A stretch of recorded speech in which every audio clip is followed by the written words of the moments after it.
It's time to draft. It's time to live draft for the Garrett Wilson autographed jersey. We do a bunch of these drafts and we look at them at the end of the year. And we actually look at them and keep track every week, and we know who the leading scorer is, because the leading scorer over the entire slate of drafts that we're going to do, Garrett Wilson drafts, there could be 30, 40, upwards of 50 drafts of 12 people. You can technically be in every single one of the group of 12 if you want on Underdog. I dropped the link and you get into the draft, and if you are the leading scorer through week 17, not to mention you can win every single one of the group of 12s and get that $20 prize every single time on Underdog Fantasy. Promo code Smitty matches $100 up to $100 in your first deposit. Not only can you win the $20 every single time if you crush your 11 opponents in every one of your drafts, but you get the Garrett Wilson jersey if you're the highest scoring person at the end of week 17. If your team is the highest scoring team, Underdog Fantasy Best Ball, we're doing a Garrett Wilson draft live right now. The Fantasy Football Show begins right now. From the FantasyFootballShow.com studios, it's the Fantasy Football Show live Monday through Friday, 7 p.m. Eastern. File on in, because we will be drafting here in T-minus, 1 minute or two. I'm going to let people come in, and then I'm going to drop the link, get everybody a chance to get in here first, and then we'll be jumping straight in. Let me see if I have the link ready to go. Let me try and paste this link. All right, I'm ready to go. Give me 20 seconds. I'll let people file in, and then we'll throw the link down. But yeah, hopefully you guys have a chance to win a bunch of these drafts, as you try and inch toward being the leading scorer out of the entire season through week 17 in these Garrett Wilson drafts. So get ready. The link is dropping in T-minus 20 seconds. So get ready. First in the building tonight, thank you for being here during a Graveyard Crew edition, a Graveyard Shift live draft brought to you by Grindhouse, by the way. Grindhouse has the best hoodies and tees. These are all vintage movies tees straight from the attic. They look like movie posters. Reptilicus, Godzilla, The Thing, Godzilla versus The Thing. They've got everything. It's unbelievable. So make sure you get on over to GRNDHAUS, Grindhouse Supply, Grindhouse Supply on IG. It's spelled GRND Haus, HAUS, grindhouse.com. All right, here is the Garrett Wilson link. 5, 4, 3, 2, 1, broskies. Get in to that draft right there. And let me show screen here, because it will fill up very, very quickly if it hasn't filled up already. 9 spots remain. 9 spots remain. 5 spots remain. And this is a slow draft, but we're all in here. So please stay in the draft and don't hold the draft up if you can. Don't jump in if you can't, go through it real quick. There'll be a 9-hour, 10-hour timer, but we're going to be rolling through this, okay? What's up, AJ? Appreciate you. Avi in the building. Avi in the building. All right, we're drafting. It's full. Everybody had a chance. Everybody had a long minute chance to get into that draft. But you can jump into any one you want. Not to mention get into the Best Ball Mania draft, which is $25. And what is it? Let's go to that real quickly. Best Ball Mania, if you go to the main lobby and you click on this bad boy, it's $25 to get in. The prizes are $3 million for first, $1 million for second. And then they've got these regular season prizes, $500K to first place and total points, $200,000 to second, and so forth. So you can jump into one of those right now alongside of the draft that we're doing and have a blast. Okay. Where's this draft at? Is it right here? Starts in 12 seconds. Okay, this is the draft. What pick did I get? 8. I got pick 8. 899's in the 1.1. Mr. Kitty's in the 1.2. Aloha's in the 1.3. Aaron's in the 1.4. Glad to see you here, Aloha. BK is, or the B King is in the 1.5. Big Dog's in the 1.6. First overall pick is Jamar Chase. Sick Nasty in the building. Blake in the building. Hit that thumb up button on the way in the door. Landon was first in the building according to my calculations here. Garling was second. Thomas, McNamara. Then Thomas, not McNamara. Then Bobby, Big Dog, Mason, Bama, Blackbeard, Sick Nasty.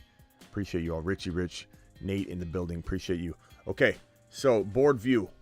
How'd it go so far? Jamar, Justin Jefferson, Christian McCaffrey, Tyreek Hill, Cooper Kupp, Bijan Robinson, and Hunter on the set at the 7 is on the clock.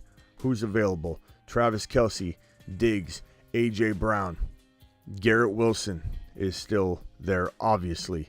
And he's a big reach at 8. I don't like to condone that, even though I don't mind it. Michael K. CPA in the building.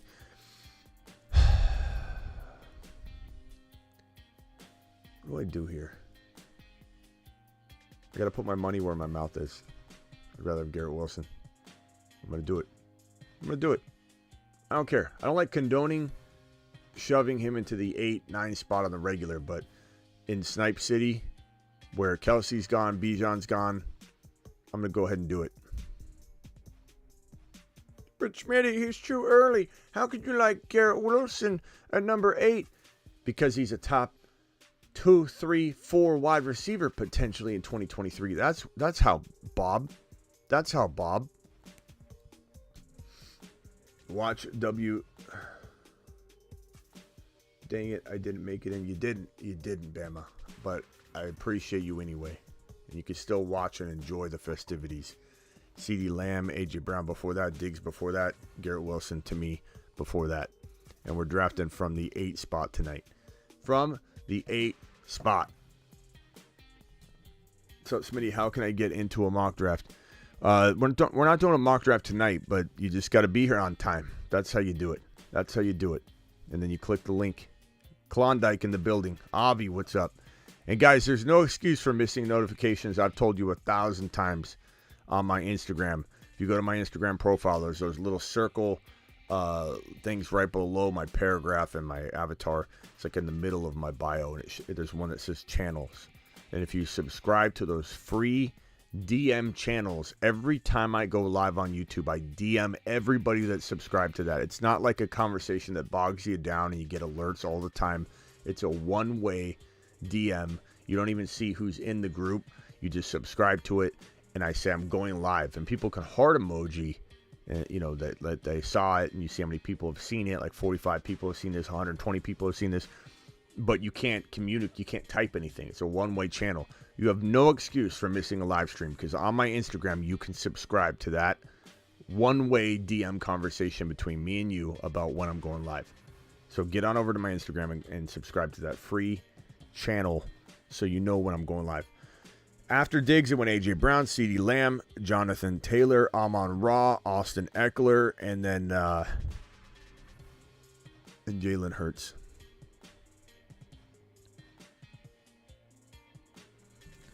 Goon Squad's on the clock. Then I'm next. Let me go dig into the ADP and take a gander and see what I might be tempted to do here.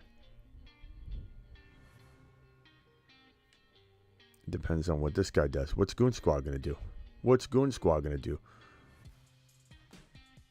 What's up, Max? Appreciate you.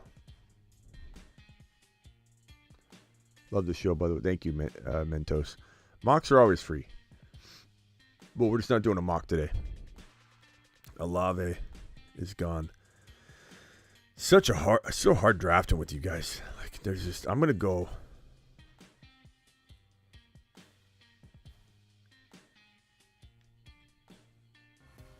I'm going to go Mahomes and Garrett Wilson. I mean, I'm scoring a lot of points with that duo. I'm fine with it.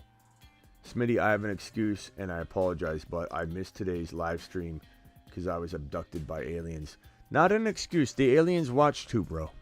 In fact, you're closer to the satellites. You're probably getting that Elon Musk Wi-Fi, and you probably got even a quicker internet connection to get into these.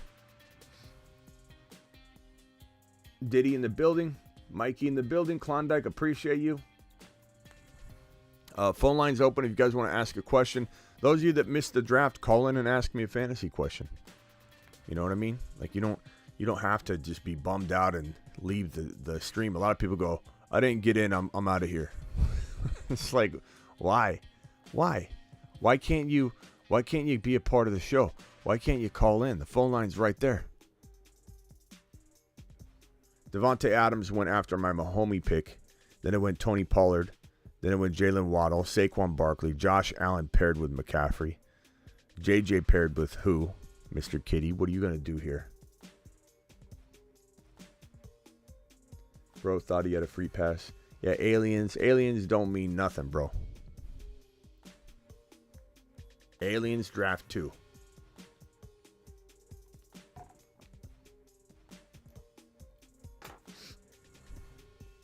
Let's see here.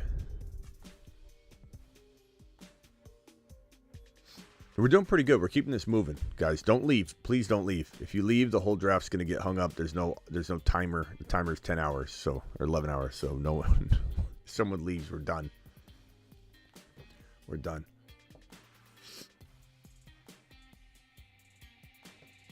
Breece Hall, Jamar Chase, Breece Hall.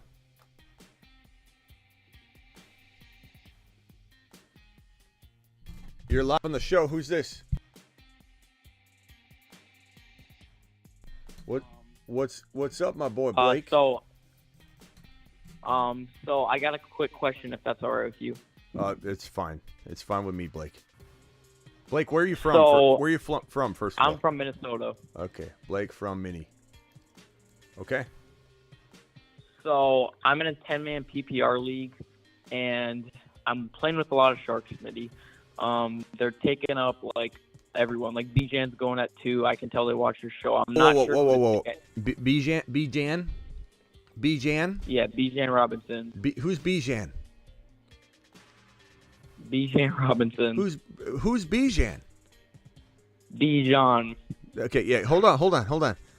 You got to earn this card back. Your Bijan card has been revoked. Okay. We'll see at the end of the show whether we give you your Bijan card back. Okay, go ahead. All right. Start over. So I got the 8th pick in a 10-man PPR league, and I'm wondering who to take. Okay. And Robinson's gone. Say Robinson. Bijan's gone. You're saying? Yes. I'm in the 8th spot right here. Kelsey, Garrett Wilson. I don't mind Diggs or obviously Cooper Kupp if you want to go that route. Like they're not busts or total avoids or anything. I feel like Garrett Wilson is going to have that year, and I don't think taking him 1 or 2 spots earlier, because if he goes I'm taking him at 8. If he goes at 10 or 11, everyone's fine with it. So yeah, but that's me. I'm very high on Garrett Wilson. I'm sure you are too. You're a follower of the show. You're probably a little more into Garrett Wilson than the average bear. But you got to trust your gut. But if Bijan's gone, and that sucks when he's gone, let's see. Hold on 1 second, bro. I'm on the clock here. No worries. I'm gonna go, man. I don't mind going Gibbs here. I don't think I'm a bad influence on anybody taking Gibbs after the middle of round 3. I certainly don't like to condone top of 3 or push anybody higher, but I need a running back. He's my favorite running back available. I don't like Josh Jacobs. I don't like Najee here. I like Najee later. I'm not a Derrick Henry, or Derrick Henry already went. Gibbs. It was Gibbs. The pick was Gibbs. I took Gibbs. I think I smashed it. So you're drafted from the 8th spot, you said? Yes, buddy. How do you think these 3 would fare for you? Do you see the screen or no? I'll pull it up right now. Oh, I can tell you. It's fine. Garrett Wilson, number 8. Patrick Mahomes, number 17. I like Garrett. What do you think about A.J. Brown or C.D. Lamb, if I can come back to them in the second round? Well, I don't mind that, but listen to the 3 I got. Garrett Wilson, Patrick Mahomes, Jahmyr Gibbs. All right. I like Gibbs a lot. I think it's a great trio. Yeah. I think I'm going to have to go with Garrett Wilson at 8. I don't mind it. I don't mind it at all. All right. Well, thank you, Schmitty. Yeah. Okay. Say Bijan one more time. Bijan. No. Your Bijan card has been revoked. All right. him. See ya. Thank you, Schmitty. Call terminated. Oh boy. Sounds like he's saying his name's like Jan Brady or something from like the Brady Bunch. I was gonna take Jan.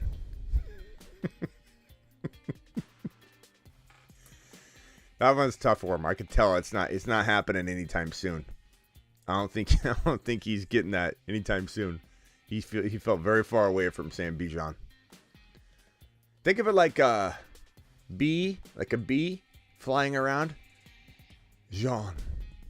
Bijan. Bijan. What are you...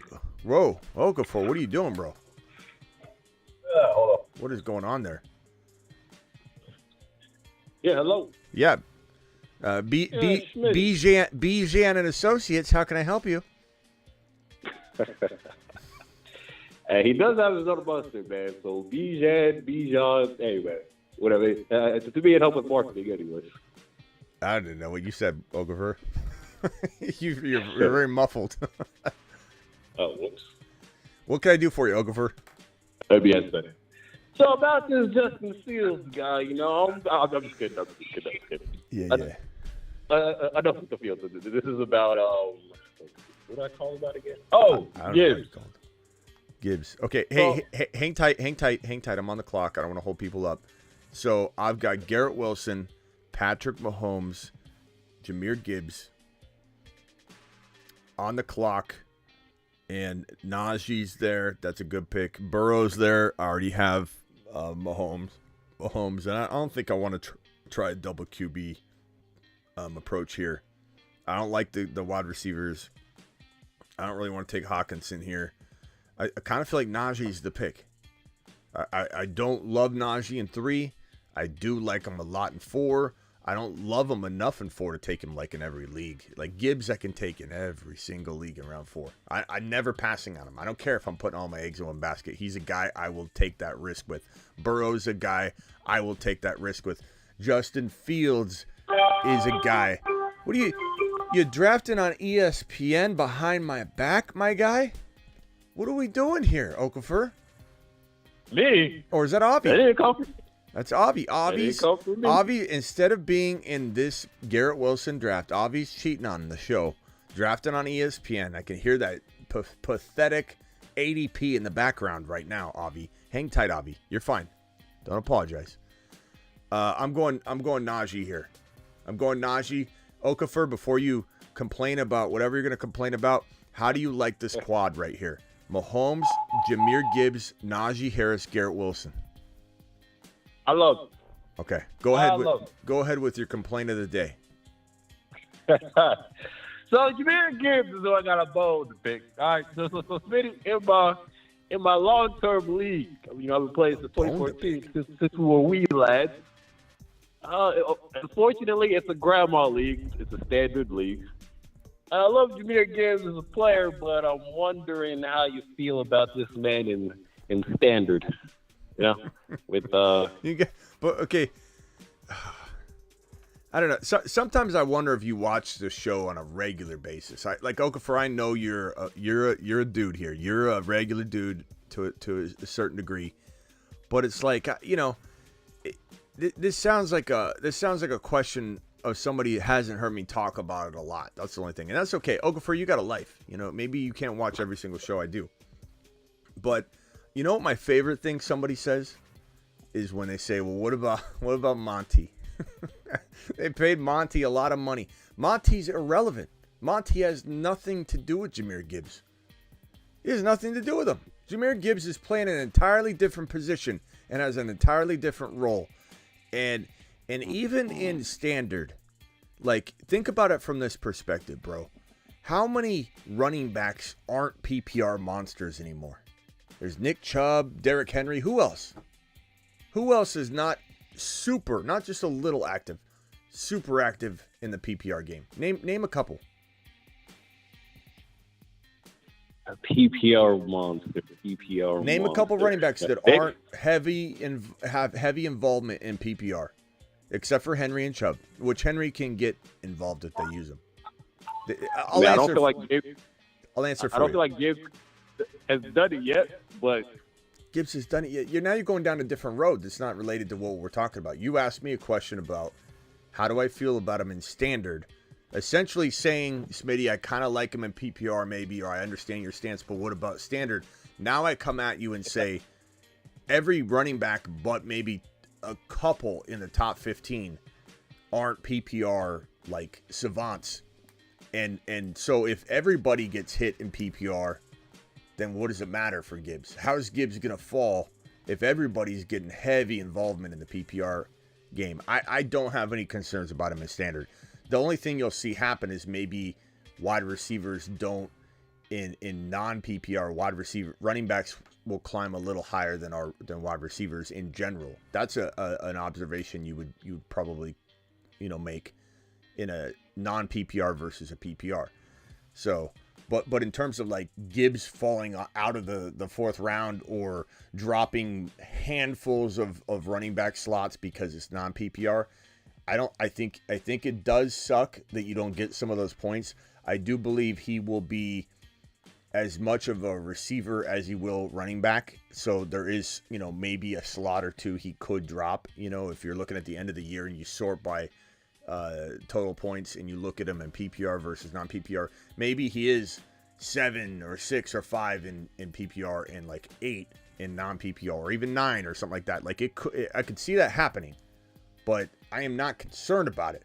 Like you said, bone to pick. You came in with an anti-Jahmyr Gibbs stance, and I gotta say, bro, I'm gonna convince you, or you're at least gonna watch and be like, man, I should have listened to you, and you're gonna call all year long going, Smitty, why wasn't I all over Jahmyr Gibbs, regardless of what the weather was like outside, regardless of my scoring, regardless of anything? I should have been on board.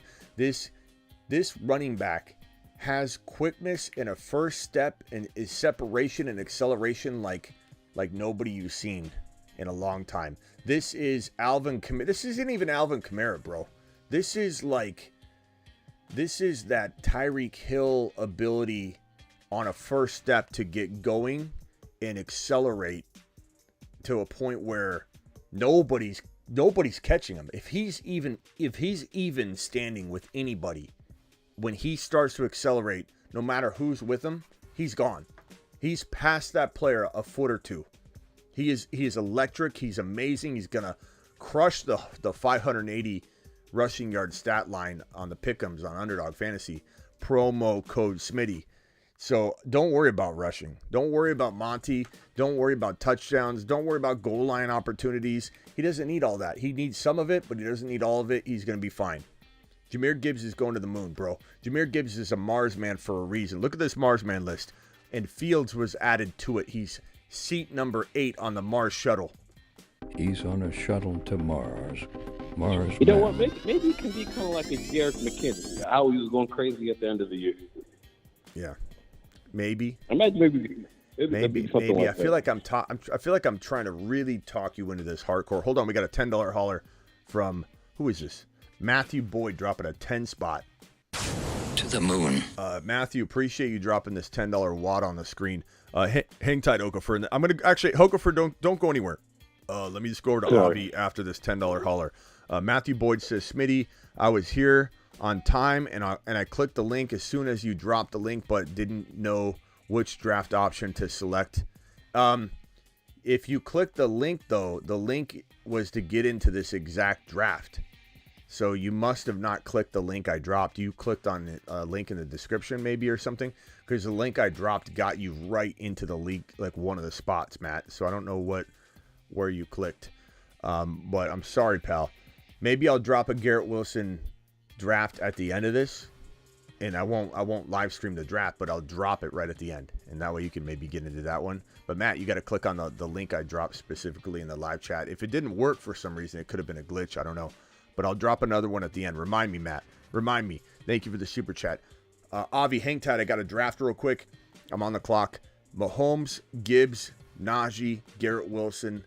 Absolutely love my start so far in this Garrett Wilson autograph jersey private league draft that we're doing on Underdog Fantasy, promo code Smitty.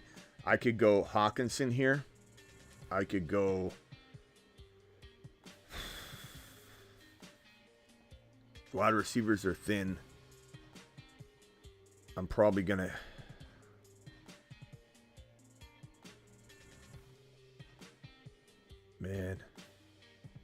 Godwin, Pittman, JSN. JSN's not horrible here as my second receiver, but you know what? I'll try it. I don't do this a lot, so why not try it? We'll go JSN. So my team so far is Patrick Mahomes, Jahmyr Gibbs, Najee Harris, Garrett Wilson, JSN. Not too bad. Avi, you're up. You're live. Yo, what's going on, Smitty? So I did a trade like a week ago, and I wanted you to see how you thought I did, or Okay. if I did bad. Hit me with it. So it's a super flex dynasty. All right. I got Justin Fields, I got Calvin Ridley, and I got Dawson Knox. Fields. And I traded. Okay, Fields, Ridley, Knox. Got it. Yeah, and I traded Daniel Jones, Jamar Chase, and T.J. Hawkinson. So this is always such a tough trade to evaluate because. So here's the way I look at it, and this is a really is it tight end premium? No. This is a really tough trade to evaluate. Fields is a top 6 overall pick, and that's extremely valuable. So he's a big amount higher ranked than Jamar Chase in a super flex. So anybody looking at this from a one quarterback mentality has to step back and look at it differently. Fields goes top 6, top 7 to some people, but top 5, top 6. Chase goes in the bottom of round 1, like the turn picks kind of. Daniel Jones is not even close to being second round worthy to me. I will pass on going quarterback in a super flex versus forcing myself to take Daniel Jones, even though I think he could have a decent year for sure, but I'm just not taking him in round 2. That's not a team I'm building.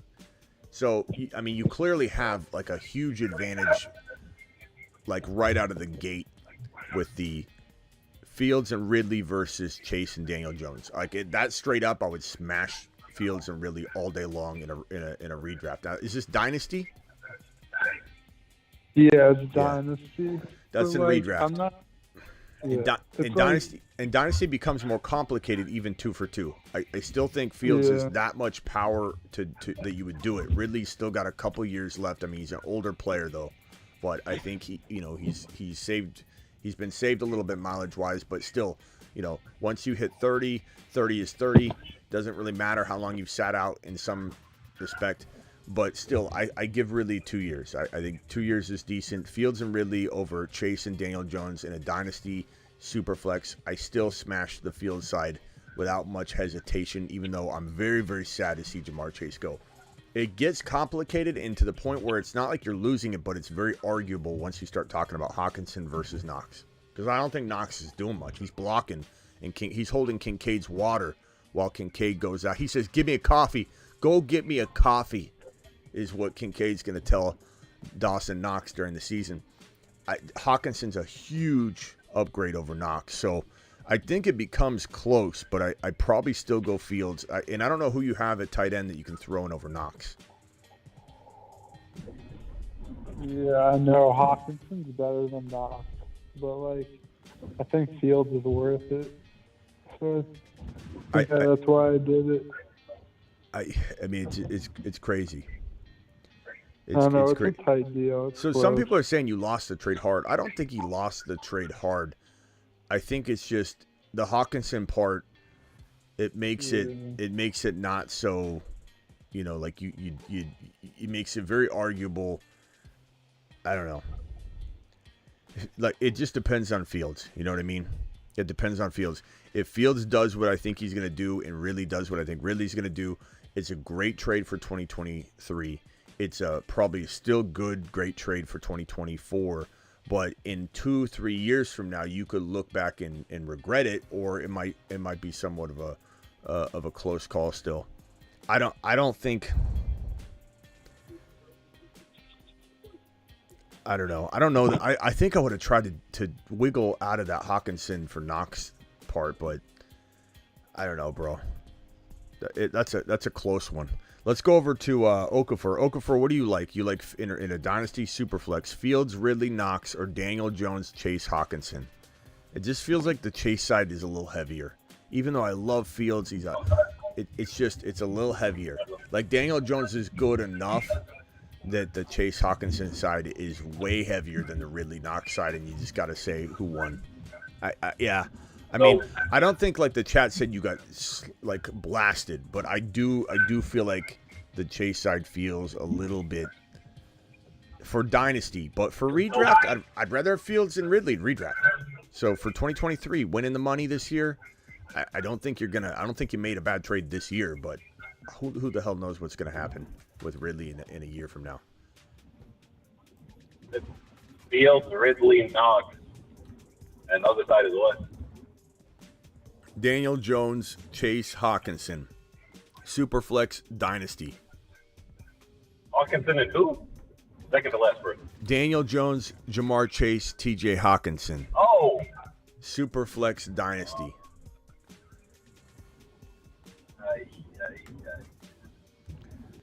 I'm sorry. Did you say you had someone to start over Knox, Avi? What'd you say? I have Michael Mayer. I mean, it's not awful for the future, but I don't know, bro.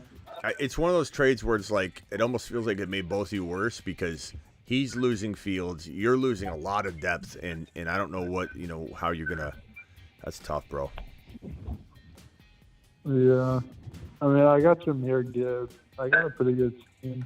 Yeah, I mean that also matters what your depth looks like, but it's a tough trade to evaluate. That's for sure. Yeah, I'm not gonna. I know a lot of people are saying you got blasted. I don't necessarily agree with that. I just think that it does lean a little heavier on the Chase side. It feels a little bit stronger, but. That's all, Daniel Jones could crap the bed so hard that it makes it to where you can't even win. But, like, what if Hawkinson is a top 4, top 5 tight end this year? What if Chase is the number 1 wide receiver? What if Danny Dimes is number 7? And, you're looking at him like Geno and Goff. Daniel Jones is in that area where it's like you don't want them, but they do okay. Like Danny Dimes could be number 8. I don't know. That's tough. AA. We got gifted memberships all over the place. Collectively, these two dropped 20 to the moon. Double D, DW dropping 10 gifted memberships, and then we also had AA dropping 10 to the gifted moon. memberships. Both of you young men are being sent to the moon. Appreciate you so much, Double D. Appreciate you so much, AA. We got the doubles in here dropping doubles. Double 10s from the double deuces. Anyway, I'm on the clock right now, boys. I got Mahomes, Jahmyr Gibbs, Najee, Garrett Wilson, JSN, and I'm on the clock here. I could go Pacheco. I could go with like one of those RBs. Feels a little early to me. I could go Kittle or Waller. It feels a little early to me. I could go Mike Evans. I don't even know how that feels. Mike Evans is so hard to trust. What do I do here? I guess I'll maybe roll with...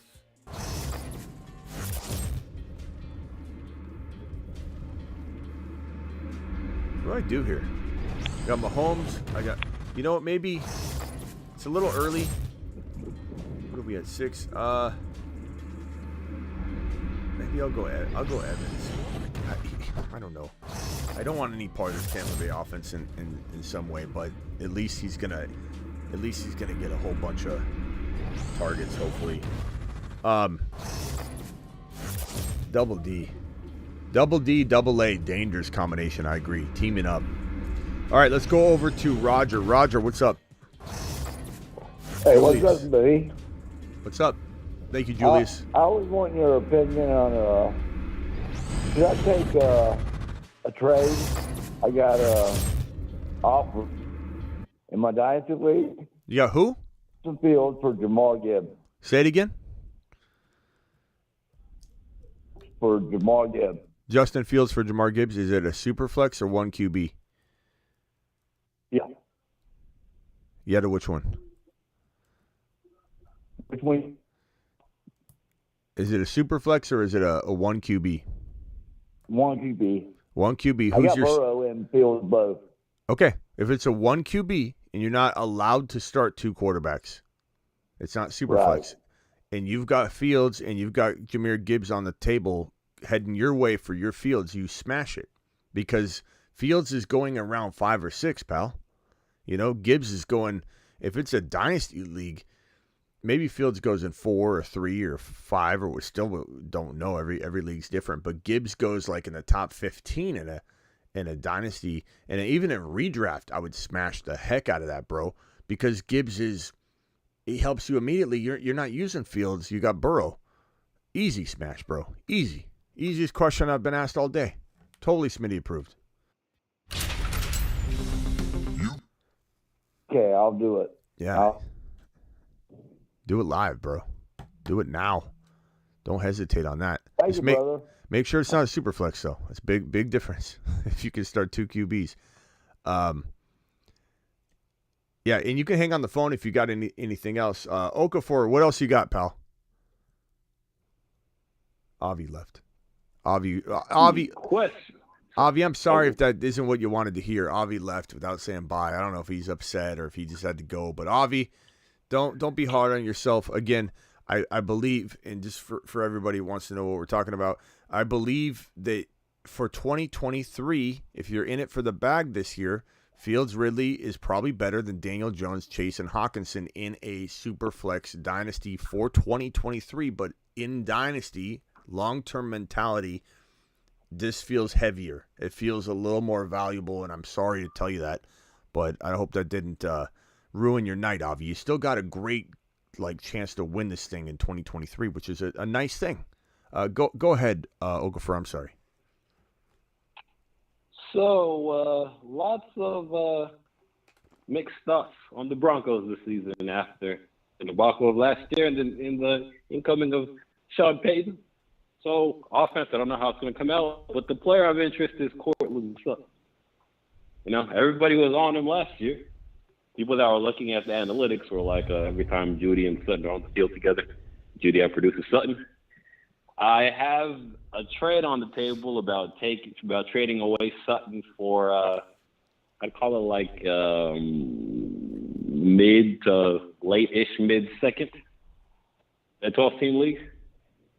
And I have a little bit of hope that maybe Peyton comes in, maybe something changes in the offense and Sutton takes off again. My team right now is, I'd call it rebuilding. Sutton is 27. He turns 28 in October. And in our league, I can't just tank for the first pick necessarily. I need some weapons because the way it works is the bottom 4 teams in the league fight in the consolation bracket for the first pick. Yeah, so I can't completely. Yeah, let me just stop you there. Let me just stop you there and say that I'm not a big Courtland Sutton fan at all. I wasn't last year. You said a lot of people were on him last year. I was not. I was like, what are we doing? What are we doing? What are we talking? When everybody said, and I'm not saying I landed everything. I'm just saying when it came to these three wide receivers, when we're talking about Deontay Johnson going in the 3rd and 4th round, I felt like everyone was out of their mind, just out of their mind. And when Pittman was going in sometimes the late 2nd round, people forget how early he was going in some drafts. The late 2nd round, definitely in the 3rd round, I thought people were out of their freaking mind.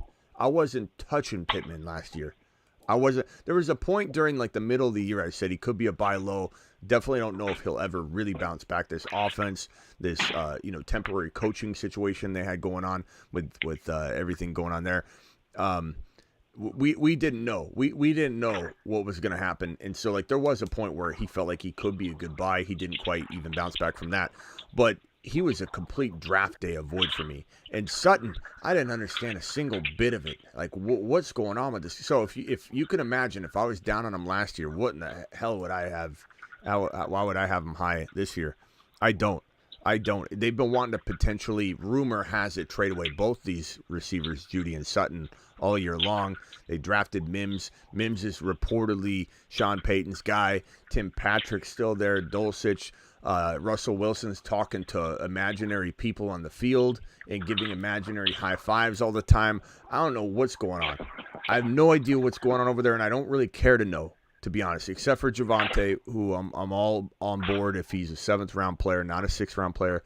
And that's it. I'm kind of like walking away from Denver, similar fashion to like the Cardinals. There's really nobody I'm drafting there. There's really nobody. I just took Mike Evans, but I feel like that's the only player. Even Rachaad White, I'm kind of walking away from. Thank you, Dallas. Appreciate you subscribing to the channel. I'm just not into the Sutton experiment anymore. You just said he's 28. Tell me how many players failed to break out, and then at 28 years old, after a whole bunch of tries, they just get to that high level of play. Very, very, very rarely ever going to happen. So give me no shares. No shares. Table for 0 for Courtland Sutton. What age did Cooper Kupp break out? What? Cooper Kupp.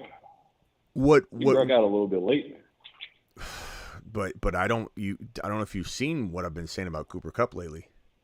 He turned 30 years old about 2 days ago, and I think as far as like late breakout.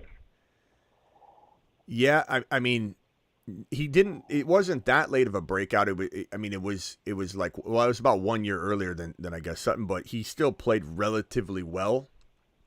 In the 2018 season, so it was 2020 or 2021 was his huge year, right? 2020 was his not so good year. 2019 was also a good year, but Cooper Kupp has only had 2,000-yard seasons. He's only had 2,000-yard seasons to his name, one of which was barely over 1,100 yards, and he's had his big, huge, monster Triple Crown season. So I'm not even like on the Cooper Kupp train like everybody else. I'll take him in a league or two. I'm not like avoiding him as if he's a total bust or a lock to bust, but I'm certainly very cautiously optimistic about Cooper Kupp. With Stafford, no lock to be amazing. I do like Stetson Bennett a lot. He could be a rags to riches quarterback, and then all of a sudden Cooper Kupp's back on the map. But I'm very concerned about this like unknown Stafford situation where it's like, is he coming back? Is he retiring? Is he injured? And then he just kind of shows up and no one's really talking about what's going on. DW dropping 20 gifted memberships. Hold on a second, fellas. Alert. Super chat alert.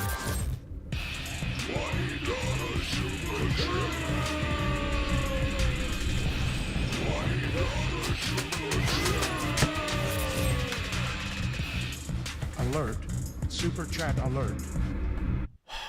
Double D's just doing double D type things in the chat. DW, appreciate you as always, my guy. Dropping 20 gifted memberships. You see him on screen. Ada, you didn't have a membership already? Ada got one just now. Appreciate you all. George from the Bay didn't have one already, but George from the Bay just got one from DW and also Double A. I don't know where we're at, bro. What were we talking about? Who's on the clock right now? Where's Big Dog? Big Dog, you're on the clock, bro. You're on the clock, Big Dog. What were we talking about? Sutton, Kupp. Kupp. Yeah, Kupp's just, he's a little bit of a concern. I'm not saying he's an absolute bust, but am I going to put even remotely all my eggs in one basket for Kupp? No. Hang tight real quick, callers. Hold on. You're live on the Fantasy Football Show. Who's this?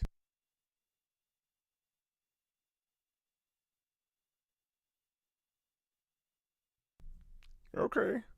Anyway. Yeah. So no one's calling Kupp a bust, locked to bust, but he's certainly somebody we're a little worried about. Just a little bit worried about. Somebody I'm not gonna go all in on. Hold on. Do you think Kupp is as far as a wide receiver talent goes? Well, where do you think he's at? Amongst other receivers. I mean, he had a very good combine. Steve Smith said he was the best wide receiver in the rookie class. It wasn't like he went completely unnoticed and just showed up. Like people liked him. I'm trying to figure out if part of the hesitancy, because you're saying like Kupp hasn't done this before. I mean, if he's been that good, but the situation hasn't allowed for him to necessarily put up those numbers, but he's talented.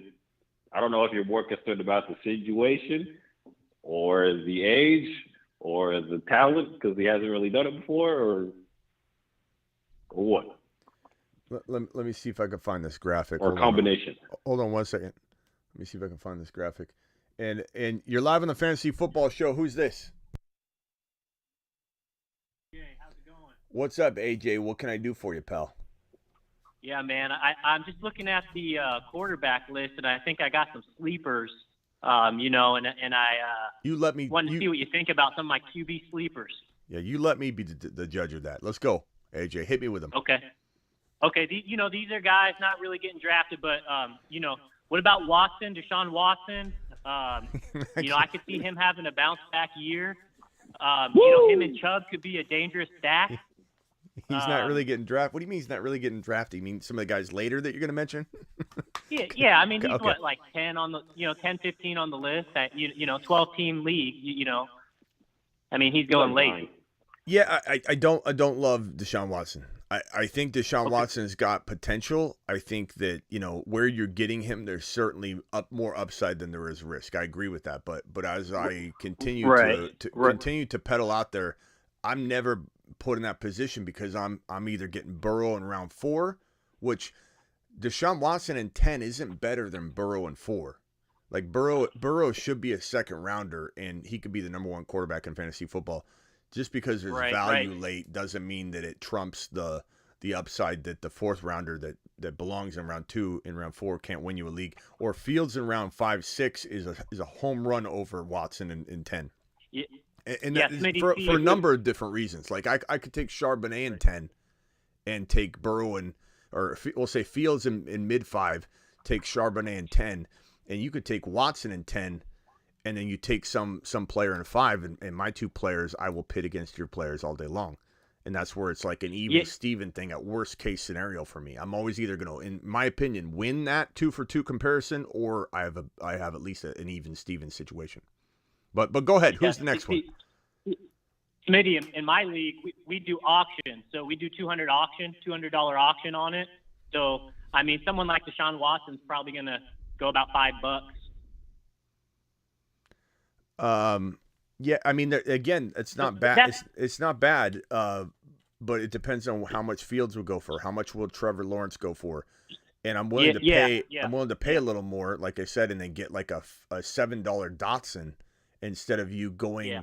Like if you get Burrow in round 4 or equivalent, you're paying $18 for him or $15 for him or whatever it is in your particular league, versus going $5 to Deshaun Watson and you pay for a Deebo Samuel and I get a Jahan Dotson or I get a wide receiver. I freaking love to compete with the player you get. It's just all apples to apples. But I get it. If you like Watson, bro, don't let me even talk you out of it. Go ahead. Next name.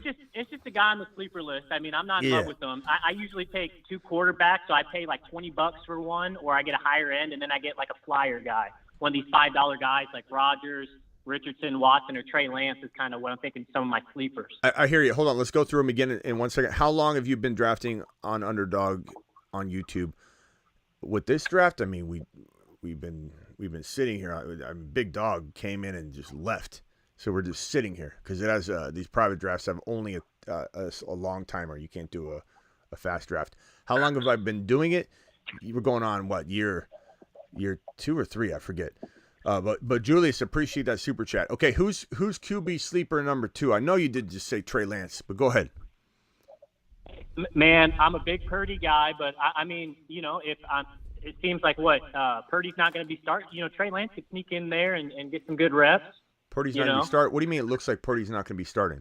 What do you mean? What do you mean by that? Is that your speculation? Are you reading the Atlantic? Like, what's going on? Where did you get that total guesswork answer? Because everything is pointing to Brock Purdy starting week 1. Okay. No, but no. I'm not giving you a hard time. I'm not trying not to give you a hard time. I'm just trying to hit you with the info so you're totally prepared. It's Coach. I'm Coach. Smitty, these are dollar guys, $5 guys, just flyer guys, But maybe Purdy's your dollar guy. But go ahead. Could be. Next one. Good point. Next one, Anthony Richardson. Now we're talking. Now we're Smitty approved. Okay, I like that. Now you're talking my language. You're talking my language. I mean, hold on one second. Okay. Hold on one second. DW's. I'm sorry, but DW comes first. No offense, but he just dropped another 20 gifted memberships. One of them, which might have just come to you in your inbox. DW dropping fire. Alert. Super chat alert.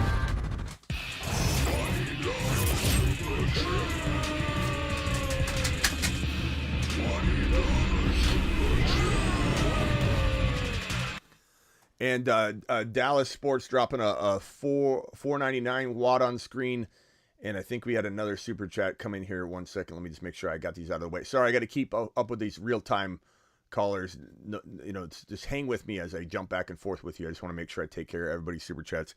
Bob King, welcome to the YouTube exclusive membership. Appreciate that.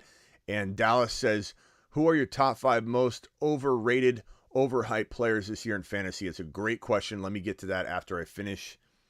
I'll start off by saying that my number one, like even if we look through here, Davante Adams, and he's not going to go higher in our community because I'm always so down on him, but he's got Jimmy Garoppolo throwing him the football, and this is a guy that's never had a quarterback to this level, and I'm talking, when I say to this level, I mean a quarterback that can't throw the football down the field. He's been spoon-fed and laser locked on by his 2 quarterbacks, Davante Adams, in his career. Derek Carr and Aaron Rodgers are both the kind of players that laser lock onto their wide receivers and make them target monsters. So, and Jacobs too, because I can't stand that. So there's 2 right there, 2 very overdrafted players that I don't go anywhere near. Judy going around 4 like clockwork. That's crazy to me. And let's see here. J.K. Dobbins is holding out, so I don't know that I love him, and even around 5 right now. Joe Mixon around 5. Those are just a couple of guys that I'm avoiding. All right, go ahead. Who's talking? AJ. I'm sorry, AJ. Yeah. So I disagree with you about Davante. That guy's a dog. Okay, but he's going to get hit. But why? No matter what? Hold. Why is he going to get his no matter what? Explain to me. Explain to me with like some sort of like. So let me tell you this. I'm a Packers fan. Okay, and I watch this guy, and he's off the cut. I mean, he's smooth as butter. If it's dink and dunk, he's going to get those 12-yard slants out. He's getting 2 points every pass on PPR. 10-yard catch, that's 2 points. Davante's going to get hit. Just like Mike Evans. Those guys, they're getting 1,000. I mean, he could get hurt, but I don't. That's part of it, though, bro. Here's the thing. When someone says, and I'm not saying I'm going to be 100% right on all these things. Like I'm saying, I'm predicting thousands and thousands and thousands of things on my channel. It is funny when someone comes back and goes, "This guy said Davante Adams is going to be bad," and if Davante Adams is great, but I predicted 100 different, league-winning, amazing bold predictions. I'm always going to have haters that come in and just say like, "This guy hated Adams." But my logic for this feels like it's impenetrable. I don't even understand why people are so into Davante Adams. Just because he's been a dog, just because he is a great route runner, his offense won't sniff the red zone, bro. So his touchdown opportunities are going to get sliced into a third, like at least into a third. Jacobs is not wanting to play for this team, has not yet signed his franchise tag, does not want to play for the Las Vegas Raiders, wants a long-term deal because they're screwing him. And if he gets hurt facing 8-man front after 8-man front, then he's going to get screwed out of not getting a long-term deal. So he's being forced to want to sign a long-term deal, and he's pushing for a long-term deal with a place he doesn't even want to be. He doesn't want to be there. Adams doesn't want to be there. When they both said reload, Jacobs and Adams, publicly, reload, let's go after a championship, and we both want to stay. Now both of them do not want to stay. They don't trust the staff necessarily. They don't trust the front office or the brass. They don't trust Jimmy Garoppolo. As you just said, the word injury. This Jimmy Garoppolo character throws hospital balls for a living. Davante Adams is going to get injured trying to save this team and put the team on his back. Jacobs is going to get injured trying to put this team on his back and facing 8-man front after 8-man front. They're never going to sniff the end zone comparatively to last year with Derek Carr. They don't know what they had in Derek Carr. This is ridiculous that they even thought this was a good avenue to go. But neither player wants to play with them. So you tell me what's going to happen when Davante Adams has a little injury in week 10. What do you think he's going to do? Rush back? Return? Or is he going to do what Cooper Kupp did and what Lamar did, and in some of those cases there was reasons to do that, and why rush Cooper Kupp back when you're losing? But what if the Raiders are completely out of it? Well, why would Jacobs or Adams rush back for a losing team? So you have so many moving parts of negativity. There's no reason to go near Davante Adams in round 2. Absolutely zero. There are too many great players that could be top 5 to 6, safer likelihood to be top 5 or 6 players in fantasy football second round. I'm telling you right now, there's no tangible reason to like Adams because he was a dog, because he's a great route runner. He runs smooth like butter. None of those things are going to save you when this offense can't even see the red zone, bro. They can't even see it. I watch the red zone channel a lot. I like to, and I try and rewatch all the plays. I'm going to watch, hopefully YouTube has because I got YouTube TV this year. For the Sunday ticket. I'm hoping that I can get all the games on one screen because that's how I prefer to watch it. When you watch the red zone, you're not going to see the Raiders. You're going to see maybe 2 or 3 times they're going to go to this team, and you're going to be like, God, I got Jacobs and Adams. I haven't seen them play all day.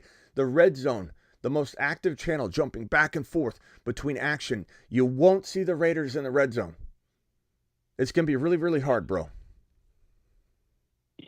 Smitty, it's all love over here. Yeah, you yeah. know, I know. You know, I'm a big Davante guy. You know, again, I do auction draft, so you know the round thing is different. But you know, I'm thinking, you know, he lit it up with that backup towards the end of the season last year.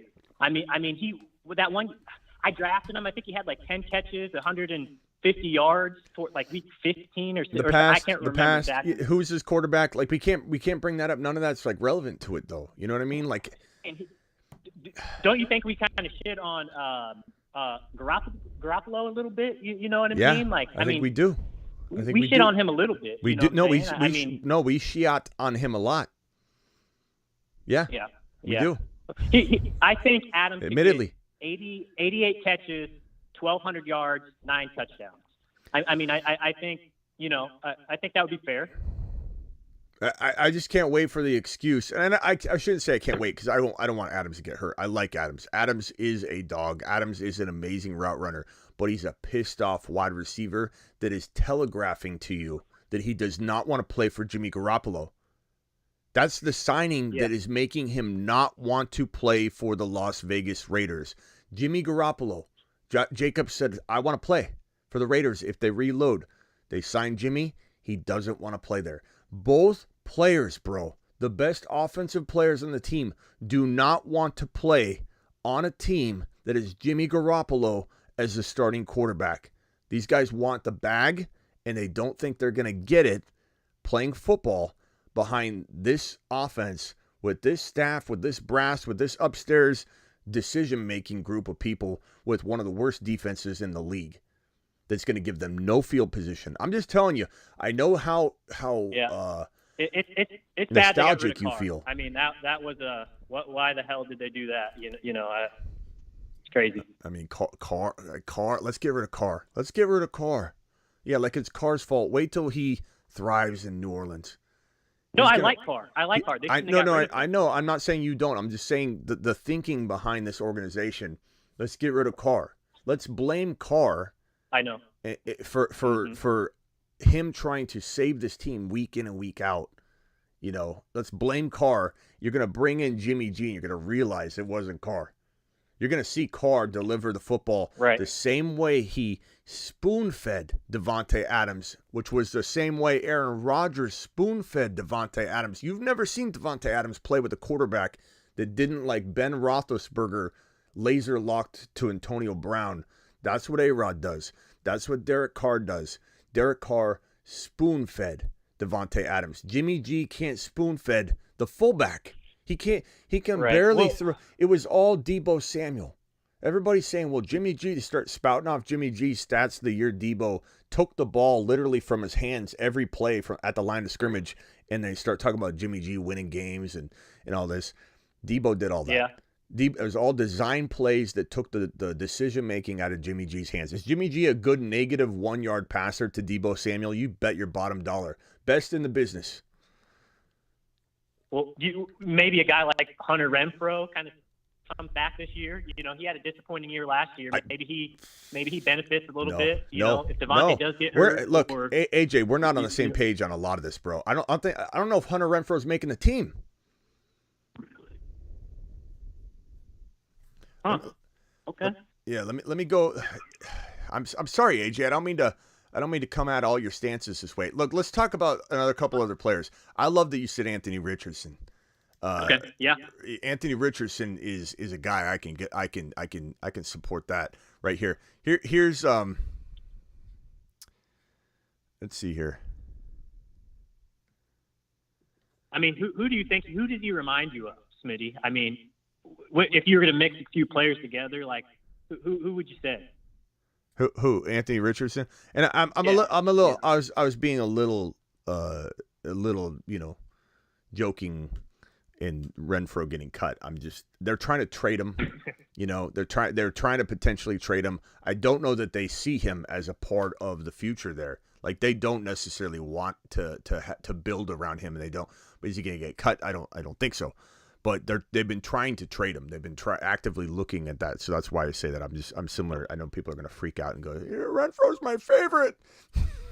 Renfrow. Yeah, I think he's a decent slot guy. I mean, you know, I think he's a decent slot guy. Okay. A guy, Kid Cudi loves Jimmy G. Smitty doesn't know. What's it? Vampy say, Smitty, he doesn't know how much you value youth. I mean, youth isn't just. I know everybody thinks that. I know Ron thinks that on the line. But Aaron Rodgers, there's a lot of players that are older that I can totally support. Tom Brady, Aaron Rodgers. A lot of quarterbacks can obviously go longer, but there are age cutoffs where the statistics matter. And for running backs, if you are 28 years old, I'm gone. I don't care if Derrick Henry did it. I'm gone. You know, I'm gone. If you're a wide receiver and you're 30 years old, you're probably entering, in my view, the likelihood of you having a great year for 2 years is slim to none. And I just want out before, you know, before it all falls apart. 30 years old, you could have that one great year left. 31, it's possible, but the odds go down every single year. So for running backs, it's 28. For wide receivers, it's 30, 31. But really, you know, in Dynasty, you got to be damn certain you're trying to shop guys that are 30, because nobody wants to trade for a guy once everybody, the entire fantasy football community feels like that the wide receivers got no more than 1 year left, and that's what you have when you walk into 31. Quarterbacks, there's really no limit. It really comes down to, I mean, look what Brady is doing, look what Rodgers is doing. Quarterbacks are a different, you know, category, but you know, youth is very important to me, because the younger you are, the less likely you are to break down. You're also, especially when you're talking about running backs, young running backs are just more productive. Losing a step is the big reason why a running back drops off. So, you know, the 30-year-old players and 29-year-old players at the running back position are going to lose that step, and then you're done. That's why a wide receiver, when he loses a step, can still linger, because he's smart, runs good routes. But like a running back, no matter how smart, intelligent, experienced they are, once you lose a step, you're done. you're absolutely finished because that hole is closing like an elevator and you're running from far away to get through the hole. And if you can't get through, it doesn't matter how smart you are. You have to be able to get to that door before it closes. And running backs, if they lose a step, they're gone. They're done. Absolutely done. Emmitt Smith was still one of the best players in the league up here, but he couldn't do it. You know, you hit that wall. It's like you're running in mud. Terrell Davis said it best when he said that he was in the middle of a game where he's absolutely dominating. And he said he was in the middle of the game. He knew he was done playing football. He knew that his best days were 100% behind him. And he still finished the game very strong. But he just said he could tell. Like, you could just tell that the step was gone. That, he wasn't going to recover, from week to week anymore. And it was it's crazy when that you lose that step as the RB. It's really, really tough to see. And it's hard we never think it's going to happen, Am I on the clock yet? No. Where did Big Dog go? Big Dog didn't show up. Okay, hang tight, AJ. I'm going to come back for another breakout or two from you. We got Marsman Ron on the line. Marsman Sure. Ron. What's up, Marsman Ron? So, Carr wasn't the problem in the Raiders, right? I mean, we agree on that. Oh yeah. I think Carr couldn't save him, and sometimes a player can get ruined in that environment. I don't think Carr did, but like when some people say, that player wasn't the problem, but if they live in that environment long enough, they can also get ruined. Like Trey Lance isn't the problem, but Trey Lance probably is ruined. I hate to say that because you guys know how much I like Trey Lance, but that's an example of what I'm trying to say. Dan Graham, 10-month. The Raiders. Appreciate you. The Raiders not being successful was more due to not Carr, because Carr was the reason why they were doing as well as they were doing. Correct. Right? Correct. The reason they weren't doing well is because even if Carr put up a lot of points, Dan, the defense couldn't stop anybody. It was cascading. It's like Derek Carr's asked to. The reason Derek Carr looked like maybe he's part of the problem is because he's trying to do Superman things and he can't, he can't carry the team on his back, and so he'll force things. You're down. You're trying to make magic happen, and then you get blamed because you make a mistake. You throw an interception. You can't close a comeback, and then you get blamed for it, and your defense puts you in horrible field position, and then Derek Carr puts the defense in a horrible field position because he's trying to be Superman out there, and he's failing at doing it because most people would. That's why if Aaron Rodgers went to Las Vegas, and he's so smart not to, that I think he would have failed there miserably at the end of it all. Like he would have maybe made Adams what AJ's talking. Adams is gonna eat. Gonna be a dog again, gonna do what he did with Derek Carr. Derek Carr failed, not to his fault. It wasn't his fault, but he failed in Las Vegas. The Raiders failed. Everybody had high expectations for the Raiders too. I mean, it was hard to see the unraveling coming the way that it happened. It was so bad. But Aaron Rodgers, the story of his final chapter would have been so much more ugly than. In that situation, like it would have been a very ugly ending for Aaron Rodgers, because nobody can solve the problems that the Raiders have, and I think that if you're Jimmy G, you're just going to amplify the problems. Well, unless the Raiders worked on their defense, got their defense up to par, right?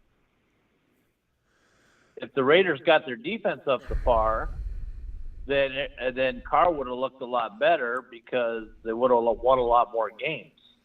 Yes, but I guess the never-ending cycle of revolving door, just back to right where you were, just a 360-degree circle, is like even if you draft the right players, you have a very bad organization from the top down, and I don't know that the defense could have even been solved, and so like.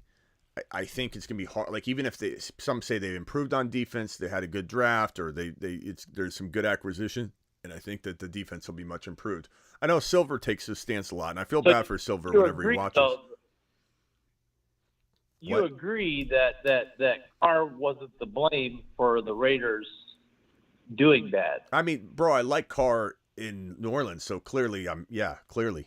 Why they couldn't make the playoffs and take that next step? It wasn't Carr's fault.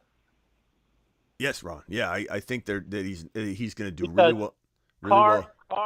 Carr on the Saints is very well. They have a great defense. They have a really good defense. Not the greatest, but they have a really strong defense.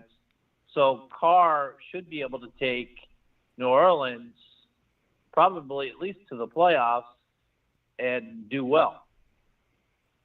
Yes. I think the Saints very much have the best shot they're going to have, that they've had in years. I think Carr is going to. I'm just asking because it really sounds familiar how we're letting Carr off the hook for not having a great defense, but we're punishing Cousins all 24/7. Oh God! Yeah. I was wondering where you're going with this because you're dancing. He can't do that. You're dancing around. You knew where I was going with it. No, I didn't really know. I didn't really know. Where's the emoji? Where is the Cousins emoji? I come in here expecting a Cousins emoji, and there is none.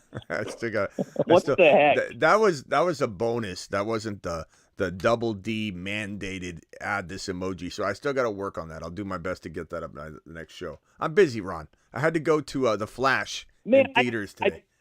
Look, for every day that you don't get the Cousins one up, I get an extra day of Pickett because I need to be able to blast them both at the same time. Okay, fair enough.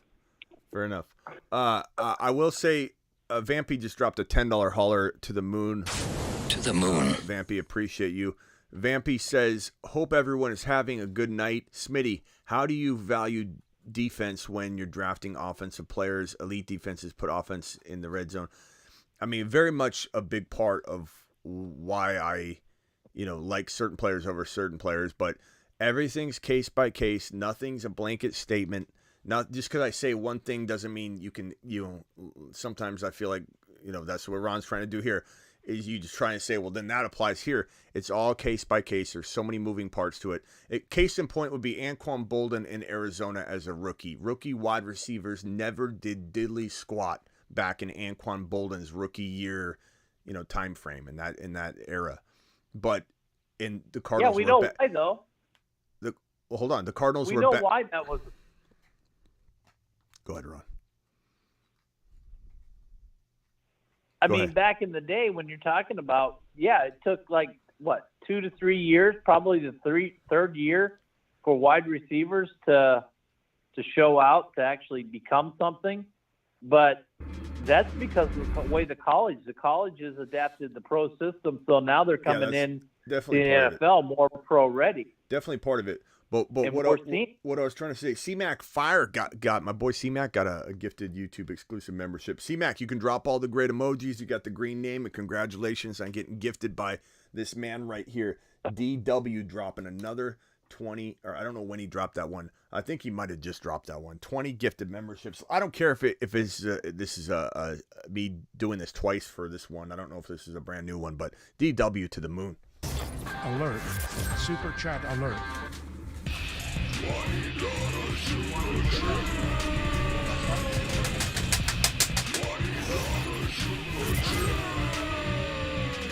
So DW, I don't know if that was for that one. I don't know. But anyways, Ron, back to what I was saying. Anquan Boldin, as a rookie, had a bad defense, had a bad offense. They were playing from behind a lot, and Anquan Boldin was fed and had an amazing rookie year. But other rookie wide receivers on a bad offense with a bad defense might not do diddly squat. So there's so many crazy different ways to look at every different situation. So Vampy, it'd be case by case is what I'm trying to say. But I do think, like in the case of Aaron Rodgers, when I talk about Aaron Rodgers going to Las Vegas and crapping the bed if he did, versus going to the Jets and playing Sauce Gardner in practice every day, playing this Jets defense in practice every day, and the Jets defense playing Aaron Rodgers in practice, and then the two cascading back and forth, making each other better, putting each other in good field position, it's glorious. It's glorious, and I'd prefer that in that scenario than a player on a bad team that's got to throw a lot in the third and fourth quarter, which would equal targets, but what are the targets? Good targets? Bad targets? I don't know. And to answer your question, Ron, I don't equate it to Cousins because, like I just said, everything's different. I don't even know how Cousins relates to it, but I would say, because I know you wanted to, but it doesn't, because they're different. They're different players. They're different people, and I think.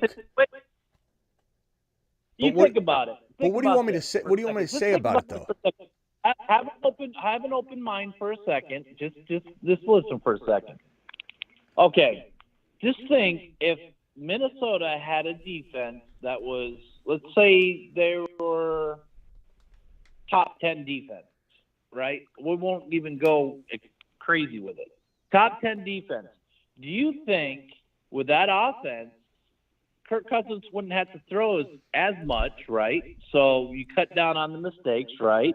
You had Dalvin Cook, who was running really good, and you could more utilize the running game more because you're keeping your opponents from scoring as much, so you don't got to throw the ball in the fourth quarter and try to make comeback when you've already scored 28 points, but you're still behind because your defense can't stop nobody. I hear you, Ron, and I'm not saying I can't correlate things to that, but what's the point? Like, Cousins doesn't have, like, what do you want me to do? Give Cousins a pass and then say, let's pretend that he has all this? No, I know, but we're letting Carr off the hook, but I just don't understand how everybody is like. Ron, we're not letting him off. We're not letting him off the hook.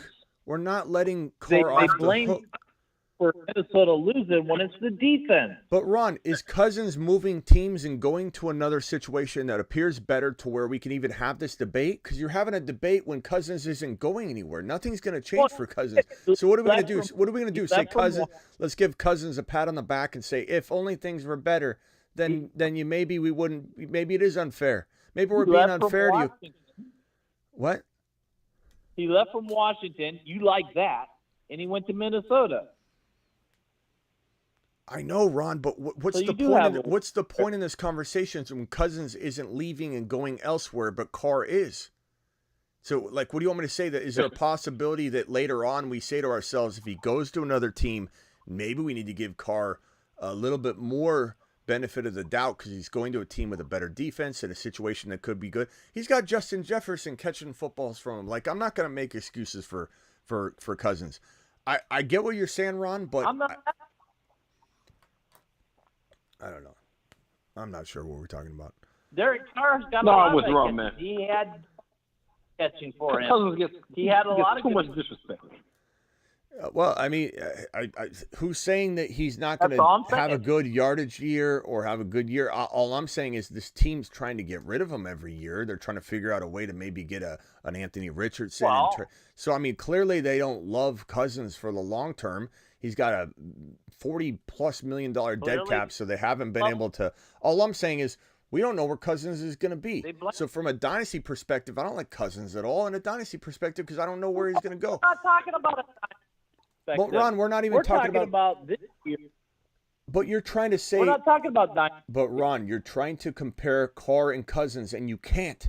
Carr's going to a new situation. Cousins is not. How am I going to give Cousins the benefit of the doubt if he's not going to have an improved situation like you're trying to paint? How can I not compare them?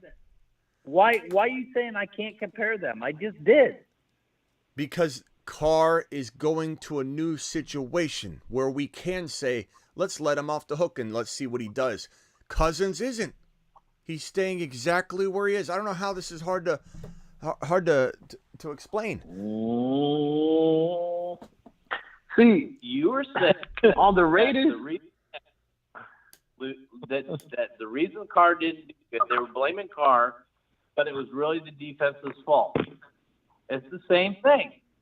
It's the same thing as where people are blaming Cousins for losses. I don't think Ron's getting it. Ron, I don't think you're getting. I don't think you're getting what I'm saying though. You can say this all you want, but nothing's changing for Cousins. Nothing. So how can we even have this conversation? According to you, I'm not allowed to compare the two. No, I'm not saying. I'm saying how can you? How can you when they're not in the same situation? You're trying to get a pass for Cousins. He's not getting the new defense, Ron.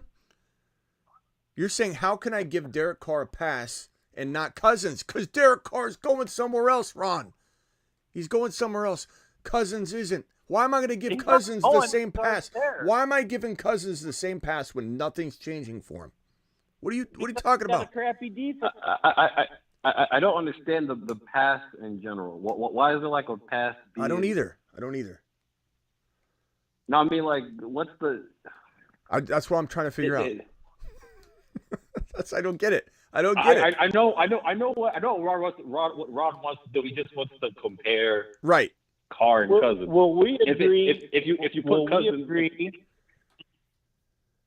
if you put Cousins on the same team on New Orleans, these are what have, should, could. He'd fare better as far as having a chance of going to the Super Bowl than he does on a team with a 32nd ranked defense.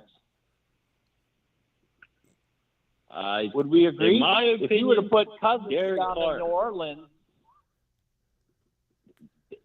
are we just going to close our eyes and pretend this and simulate? Are we simulating this? Like, what are we doing with this, Ron? That's all I'm saying. Is what are we doing? Sleeper. If you take Cousins and put him where Carr's at, he'd do better than Carr. Let's do it. Let's do it in a simulation. Like, what do I do with that information, though, Ron? Put it in Madden. Put it in Madden. What do you want me to do with the information? Is what I'm saying. Who's on here? Who's to give Kirk Cousins his props. All right, he just wants to fight back on the Kirk Cousins slander at any point he gets. He never will. Kirk never. It's like Kirk and Carr. They're both quarterbacks with flaws, but like if you switch Carr and Cousins, there's not a single player that has flaws though. All players have flaws.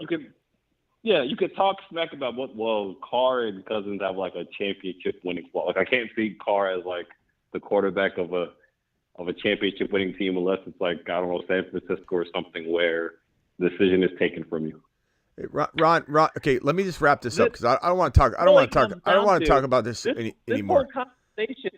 This whole conversation comes down to one thing.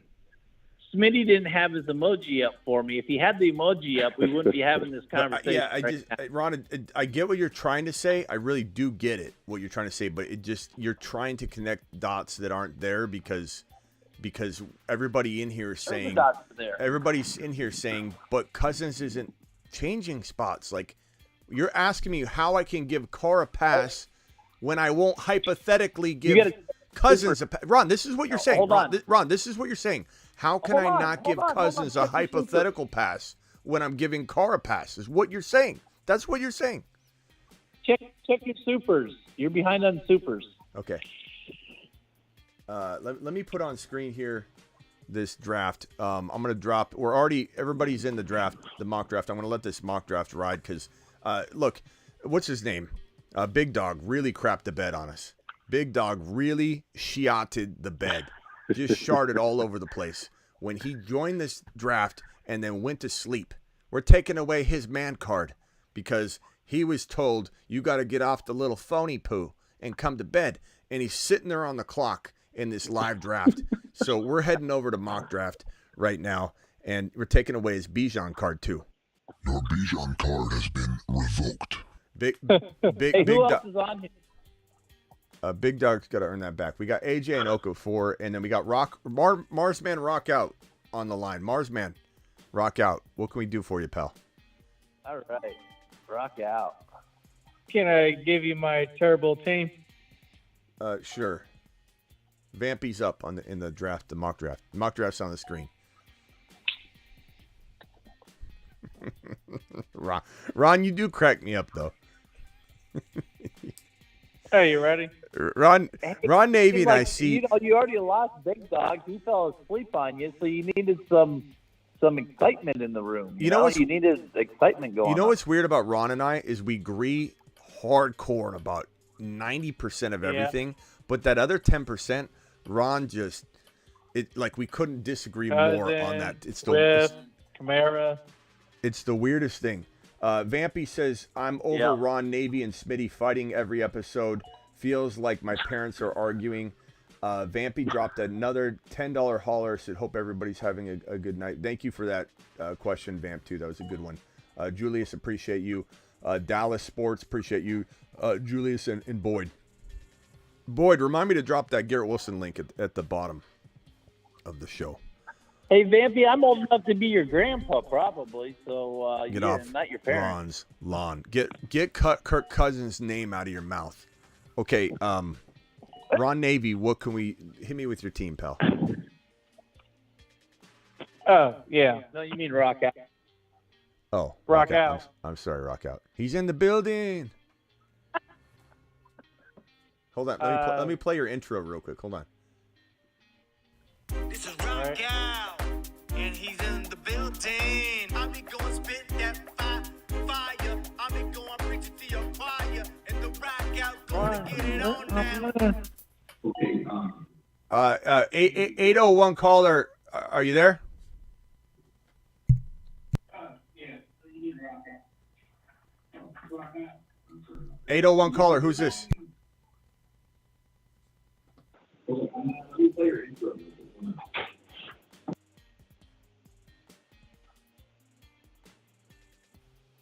Well, you're going to get Rock Out's team anyways, right? Richardson at quarterback, Pickett, Howell at quarterback, and then Hall, ETN, Pierce, Herbert, Rashawn Johnson, Deuce Vaughn, wide receiver, Garrett Wilson, Olave, JSN, Dodson, Mingo, Dell, Tillman, tight end, Kincaid, and Laporta. I thought you said this team sucked, Rock Out. This team smashes it. It's one of my worst teams. Didn't he come on here and say my bad team? Isn't that how you like it?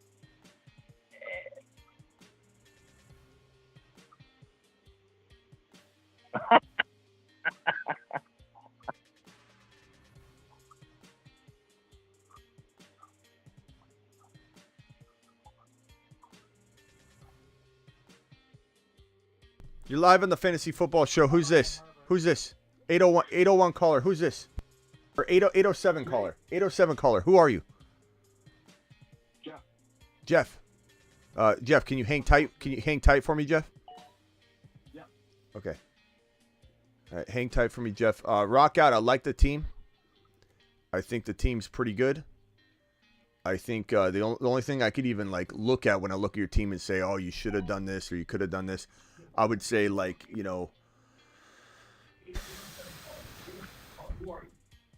nothing. I like it. The only thing you do is if you kept repeating it, rinsing and repeating it, you might stumble upon, something like Pierce is upgraded, a round or two into a little bit, different player or something. And I like Pierce. I'm not saying I don't like Pierce. Or JSN, and I like JSN, is upgraded into a little bit better player. Or you get a little bit better, more secure quarterback than Richardson. That's the only thing I could see you doing if you repeat it and you keep going after it. You know what I mean? So I like it a lot. It's a good job. Who's his other quarterback? That's what I want to know. Pickett and Howell. He smashed it. He's in the build. Look, I don't go Derrick Henry much at all. Let's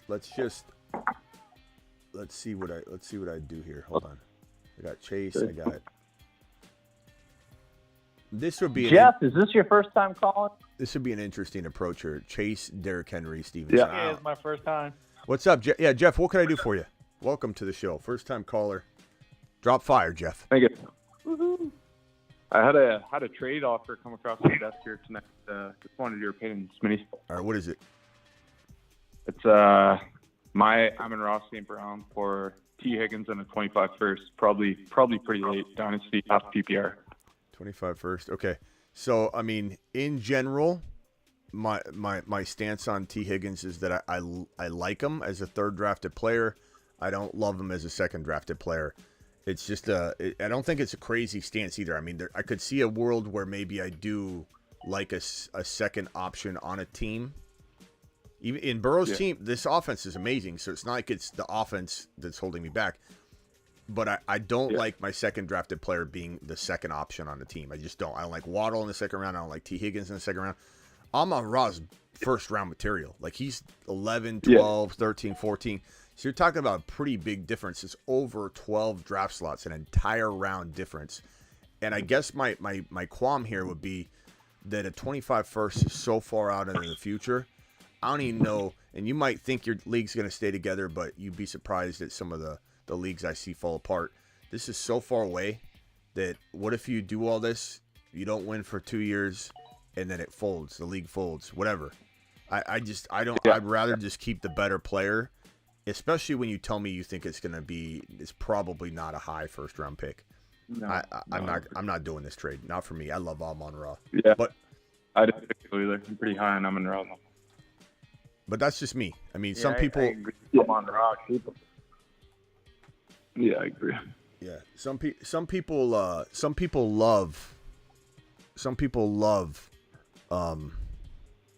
T. Higgins, you know, and could he go somewhere and be a number one? Like there's always talk about them not, locking him down. Yeah. He wants wide receiver one money, and honestly, they're gonna have a problem at some point, and that's where maybe Charlie Jones ends up surprising everybody, and like Christian Watson got matured along really quickly in Green Bay. Maybe Charlie Jones ends up stepping in and becoming the new T. Higgins in a year from now. And keep in mind, Charlie Jones, it was Tank Dell and Charlie Jones, like across the board in terms of leading the nation in all the major categories. Like this guy was right there with Tank Dell. Tank Dell almost had the Triple Crown in college. This is why it's so funny to me that people don't see Tank Dell coming. I don't even understand it. The guy had the number one. He was number one in yardage in the entire nation. Number one in touchdowns, Tank Dell, in the entire nation. And he finished only one reception shy of tying the number one reception leader in the nation, who was Charlie Jones. So I got Tank on my bench, so I'm feeling pretty good about that. Yeah, he's a tank. Hey, Jet, what's the rest of your team look like?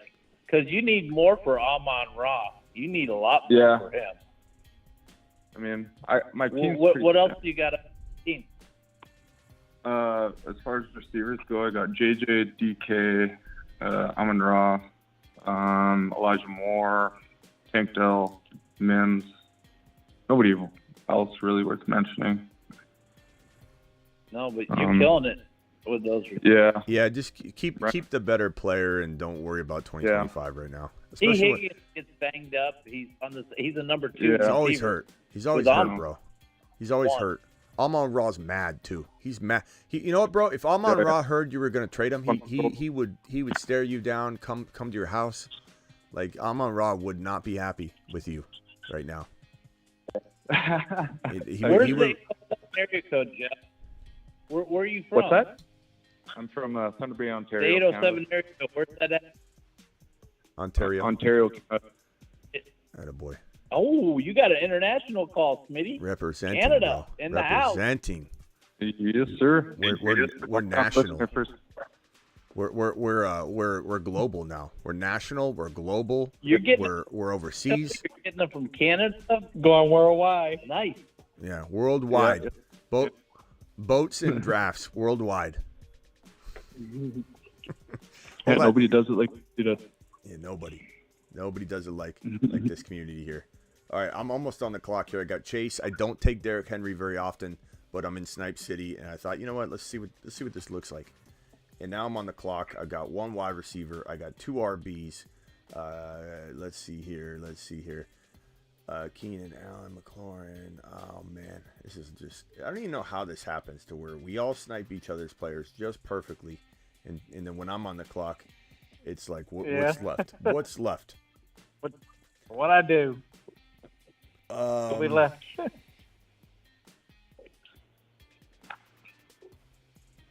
That's what Speedy does. You know, I'm gonna go. Even though I do take Dotson. I do like Dotson more than McLaurin at cost of entry. I still don't mind the pick. You know, here if I had to, given the snipage. And I'm going to go ahead and complete my, even though this is a tad bit early.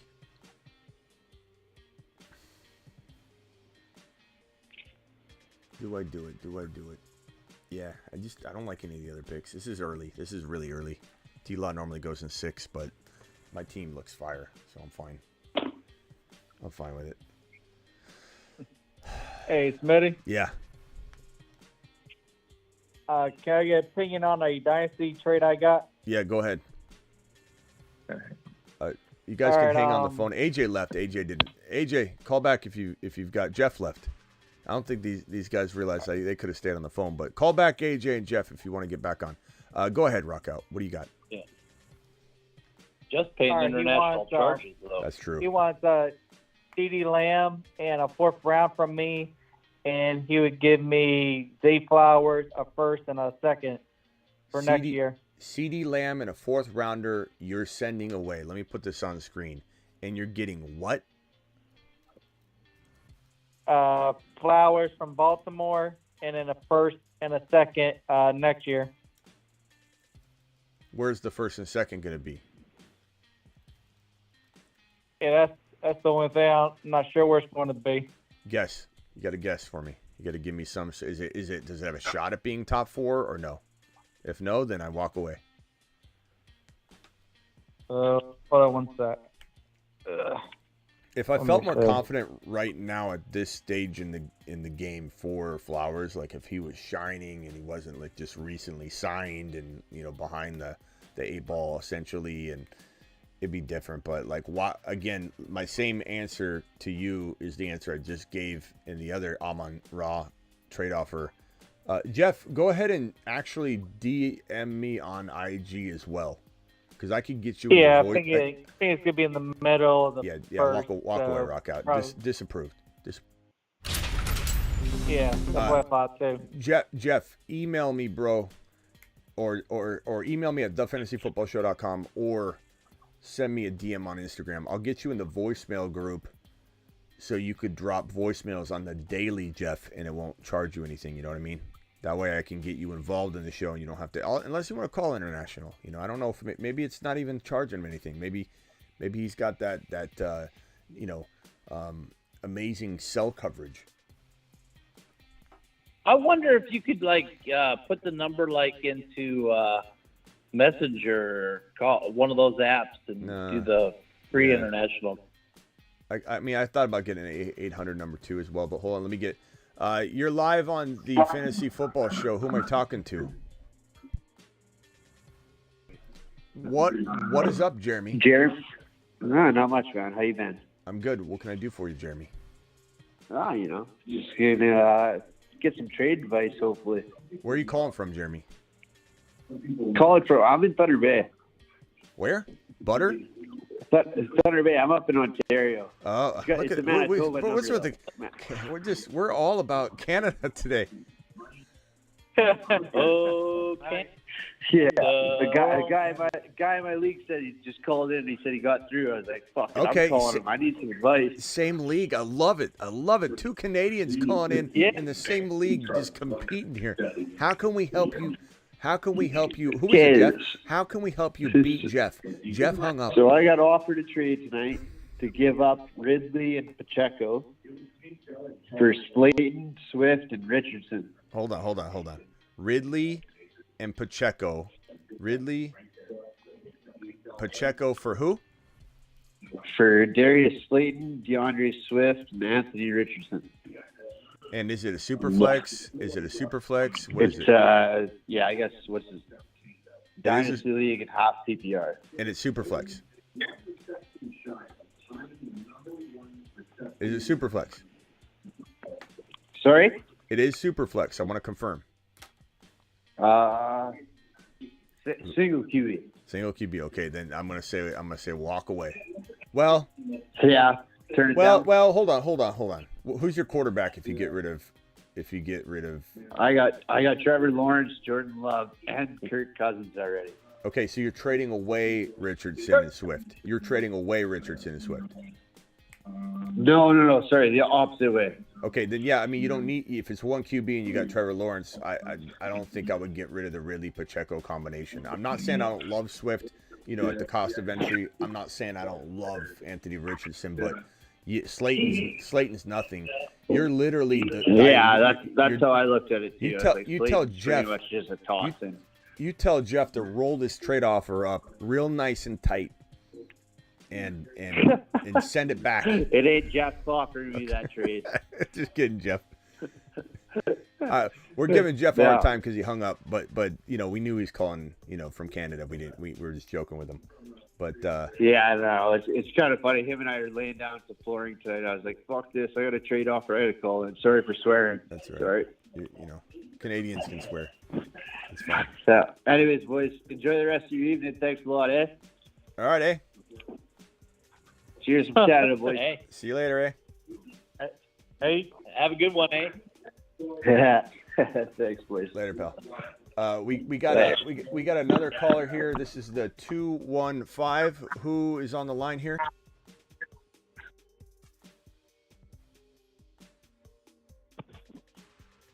What's up, Steven? Where are you calling from? Okay. Later, Steven. This draft is over. Vampy took JJ, Pollard, Burrow, Moore, DJ Moore, Pitts, and Sanders. Solid. That's a good team. I mean, it's a really good team. I like it. Chase Henry, Stevenson, McLaurin, T. Law, Kadarius Toney. I think it's an interesting squad that I built there, but I could definitely do better from that spot. We're just in Snipeville. Snipe City. You guys are sniping left and right. It's it's best I could do from that spot, I think, given the situation. But this is like training. Drafting with all of you is really, really tough. We got another international man in the building right here. This is Romero from Mexico. We are widespread at this point. We are widespread. We have people dialing in from all over. International. It's funny when people drop a super chat from another country too, like in Mexico, and it's in like the pesos, and someone drops like 1,000. And I was like, Smitty, you got $1,000 super chat. And I remember the first time I saw it, I didn't look at it clearly, and it was. But I always have people give me a hard time. They're like, Smitty, you didn't make a big deal about that $100 super chat. It calculates it in there. We're widespread. We're widespread. We're worldwide. Doing our thing. Boats and hoes, boats and drafts, as Prestige Worldwide would say. Prestige Worldwide. Yeah. Ron, you haven't seen. Can't do it like that. I bet you Ron hasn't seen Step Brothers. I can just feel it. Step Brothers, I've seen it. Okay. Yeah. Prestige Worldwide. Seen it. Okay. Pam.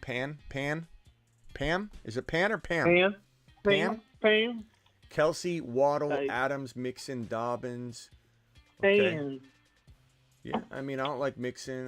There's it's not bad. It's not bad. McCaffrey, Chubb, Andrews, Hopkins, Keenan Allen, Judy, Dan the Grim Reacher, Bijan. Let's see what Dan reached for today. Bijan, Allen, Gibbs, Hawkinson, Dotson, JSN. Very good team. Najee, Yeah. Tyreek Hill, Breece Hall, Devontae Smith, Ridley. It's a good looking squad there. Diggs, Olave, Najee, Aaron Jones looking good there. Eckler. Let's see. What's my favorite team so far? This is really good. This is a really good team. I like this underdog. Diggs, Olave, Najee, Jones, Herbert, Kamara. I like that. And Navage always drafts good teams. I mean, that's a really, really good squad right there. Eckler, Mahomes, Higgins, Debo, Pierce, Pickens. Okay.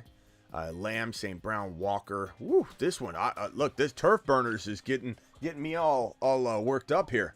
He's tickling my fancy right here. Lamb, St. Brown, Walker, Fields, Madison, Kittle. That is probably one of my favorite teams so far. Cup, Barkley, Jacobs. I'm not a big fan of Jacobs, but do your thing, AA. Jackson, Goddard, Godwin, Wilson, Taylor, ETN, Metcalf, Amari Cooper, Waller. Very crafty squad there. And see you soon. He cuffed A.J. Brown to Hurts. Got London and Watson, Pacheco, Javonte. I like that. And you could even get my favorite, the Kamara special, in the 7th round. So if you were to get like Kamara and Charbonnet on top of that somehow, bro, you would be smashing the 0 running back with the Watson, London, AJ Brown, Hurts. You'd be walking straight to the bank. So I love that strategy that you just deployed there. Nice job, bro. Nice job. Let's go over to Okafor. Okafor, what else you got for me, pal? Let's see. I guess I did have a question about how early you might take Anthony Richardson in standard rookie draft. The earliest you could see taking him. Let me show you a couple live drafts and we'll look at it. First, let's go over to our Garrett Wilson draft and see how far along we've come since the last time we checked. Let's see if Big Dog's crapping the bed still. Big Dog is still taking a big dump on the draft right here. Went to bed. We took away his Bijan card over it, so we can't even draft in this. But let me go over to, I'm on the clock here in a couple drafts. This is a puppy 2 that I'm drafting in right here. And so we'll look at Anthony Richardson here. This is a puppy 2. I've got Gibbs, Chase, Debo, which I took Debo a little early here, but this is a tough spot that I was in. That's an interesting squad. Actually, let's go into this other puppy 2. This puppy 2, these are slow drafts. This one I love. This is Bijan, Gibbs, Olave, Watson. That's a phenomenal start right there. That's a great start. So we'll look at that. Hold on, let me get this caller in here. 724 caller. 724 caller, you're live. Anthony from where? Richardson. Are you Anthony? Yeah, is this AR-15? Bro, this is Anthony from Pittsburgh, Pennsylvania. What's up, Ron? Not another Pittsburgh Steeler fan. Okay, Anthony from Pitt. You and Ron just became bunk beds, buddies, and karate in the garage friends. Okay, Anthony from Pitt. Hang tight real quickly. Let me answer Okafor's question. I think it was Okafor's question. Then I'm coming straight for you. So hang tight. Keep the mouth breathing to a minimum, but you do what you got to do. Okay, so if I look at this draft here and we look at the board, Anthony Richardson is still available, right? So he is, he's down there. His ADP is 97. So if we look at this board, 97 puts him at about, 9.1? So that feels right. I mean, look how far we are into this draft. You know, we're pretty far into this draft. The 9th round, you can't even see. It's down here. I think that's a great place to take Anthony Richardson. You might even have to reach a round earlier than that, 9.1. So you're talking about a lot of times he goes in round 8. I think that's fine. And we'll look at a draft that's more completed, but that would be great. So if let's say I don't go quarterback here, I got Bijan, I got Olave, I got Gibbs, I got Christian Watson in round 4, which was crazy. I'm on the clock right now. I'm going to go check out who Joe Burrow's there. Joe Burrow is still available. How do I pass on this man? I see nobody on this list that I want to take. This is a puppy draft on Underdog Fantasy, promo code Smitty. Go draft on a Best Ball Mania because the puppies aren't up right now. They're down. They're gone. But they'll probably do a puppy 3, or they'll do some kind of big board, or they'll do a super flex. I don't know if they're going to kick in super flex again here in the next little bit. But you could do a Best Ball Mania $25 hauler draft. But this right here is $150,000 to first place. This is a slow puppy. I added a bunch of them right before they ran out of puppies. And so this is a lingering, really slow. People are taking their sweet time. And I'm on the clock. And Joe Burrow's the only pick. I got Bijan, Jameer. I got Olave and Watson. And I'm gonna ink Burrow right now. There we go. Look at that squad. That is a phenomenal looking start right there. That's a great, great beginning. But let's go to a more completed draft and let's see where Anthony Richardson. Let's go to this puppy. This is one where I may have Anthony Richardson. No, I got Mahomes and Fields. Oh, that's a really good one to look at. Okay, so where did Richardson go? Richardson went around 9. He went at 104 overall. So who's around Richardson? A.J. Dillon's before him. Njoku's before him, James Cook's before him, Elijah Moore, Bateman, Jameson Williams I kind of like, but all those guys are expendable comparative to an Anthony Richardson if you want an explosive quarterback that can score massive amounts of touchdowns in a best ball, rotational QB scoring that you could have maybe Aaron Rodgers paired with him. You definitely want to pair Anthony Richardson with another quarterback like A-Rod or at least a Jordan Love or somebody you like. If you like Dak or whoever you like. Russell Wilson, if you like him. I don't. Derek Carr or Goff or Cousins if you're Ron Navy. Cousins and Anthony Richardson would be perfect for Ron. I'd take Aaron Rodgers. So that would be an awesome QB combo to have. This particular team, if anybody wants to see what I did, my team is Mahomes, Fields. I decided to go with the double QB even though it's one quarterback. I went DeAndre Swift, Kamara, Charbonnet, Kendre Miller.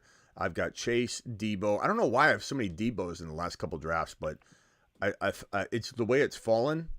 I just feel like as much as I'm worried about him, he can sometimes be a value.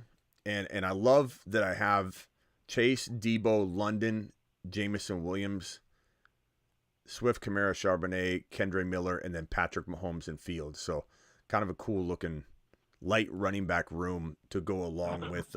Those are the two best 0 RB running backs in fantasy football, best ball by far. Swift, Kamara, actually Charbonnet too. Swift, Kamara, Charbonnet. Because you're not out much if those guys don't land. Swift cost me 75.6 ADP. I picked him at 71. I took Kamara way early. I took Kamara like 20-something picks early. But I wanted to make sure I had my running back room feeling at least somewhat, upside capable. I took Charbonnet a little bit early. I reached a little bit on that running back room. But to have those, I think, great 0 running back strategy running backs in this room all together, and then I cuffed Kamara and Kendre. And Kendre's injured right now, so we got to kind of monitor that. I think that's great with this wide receiver room. Probably one of the better wide receiver rooms I've drafted in a while. Chase, Debo, London, Jameson Williams, Hyatt, Tank Dell, and this draft is still, ongoing. But that should answer your question a little bit. Like Anthony Richardson going in even if you win in round 8, look at the players in round 8. Evan Ingram, I like. Zach Charbonnet, I like.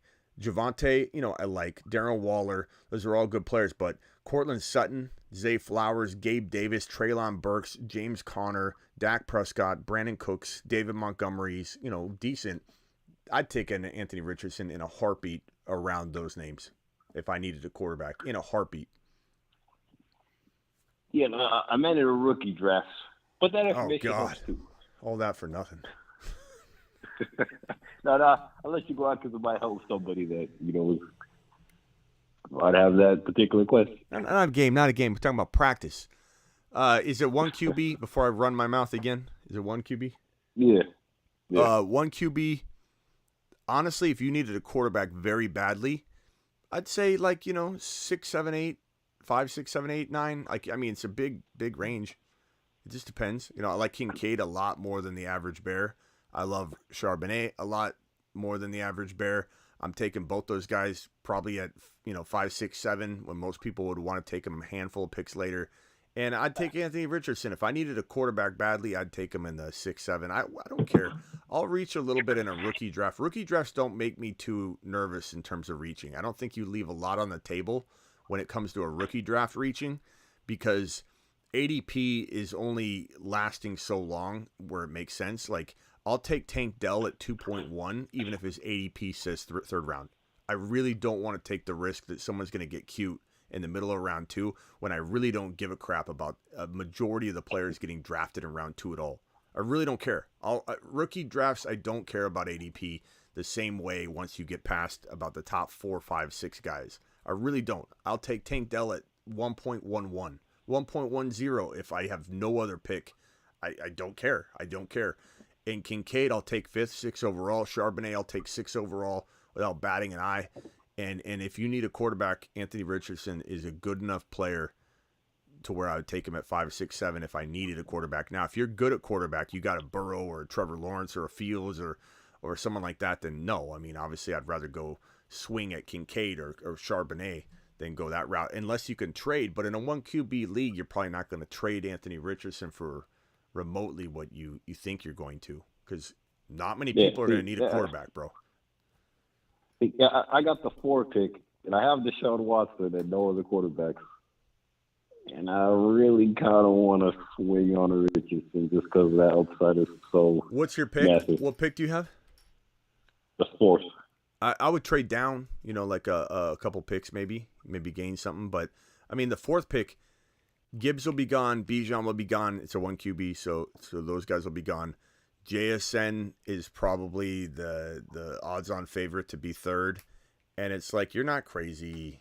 You're not crazy to do that, but I don't know. I mean, Watson's about the same value, for a year or two, maybe close at least. But I like Richardson a lot. Trust your gut, bro. But trading down 1 or 2 picks wouldn't be a bad idea. All right. Okay, let's go over to Anthony from Pitt. Yeah, Anthony, you should have told him you were from Cincinnati, not Pittsburgh. That's right. Hey, Smitty, I just have a trade in my inbox, and I was wondering if you could help me out a little bit. Yeah, let's do it. So I would be sending Gabe Davis and a 25 second for Alexander Madison. Gabe Davis and a 25 second for Madison. I take Madison in a millisecond. And I'll tell you this. I'll give you my caution on Madison too. I'll be cautiously optimistic and still tell you to smash it. We have no idea what's in store for Madison. He's been in the league, 4 seasons now? So it's not like most players have a shelf life of like 4 or 5, 6 years. Now, when you're not used at a full-time capacity, sometimes you can start a little later. I get it. And that's obviously the thinking here.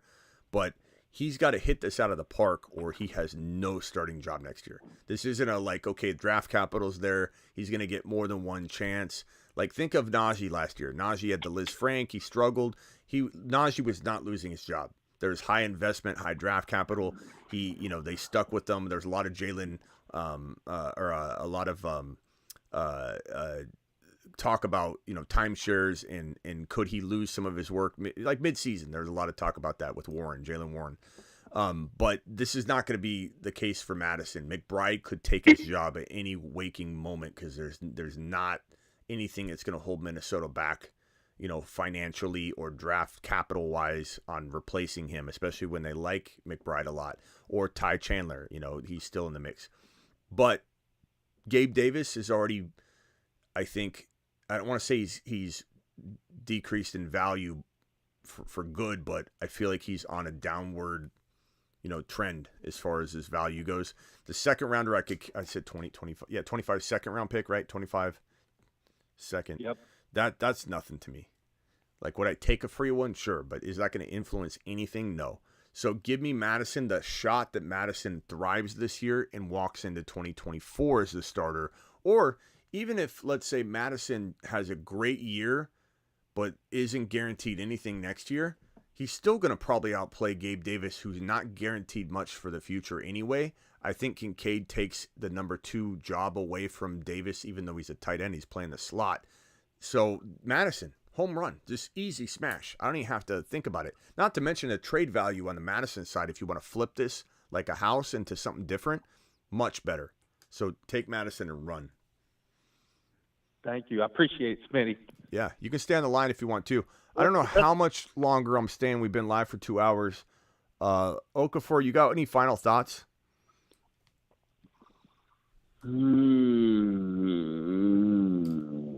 Nothing but some Sounds like rock out.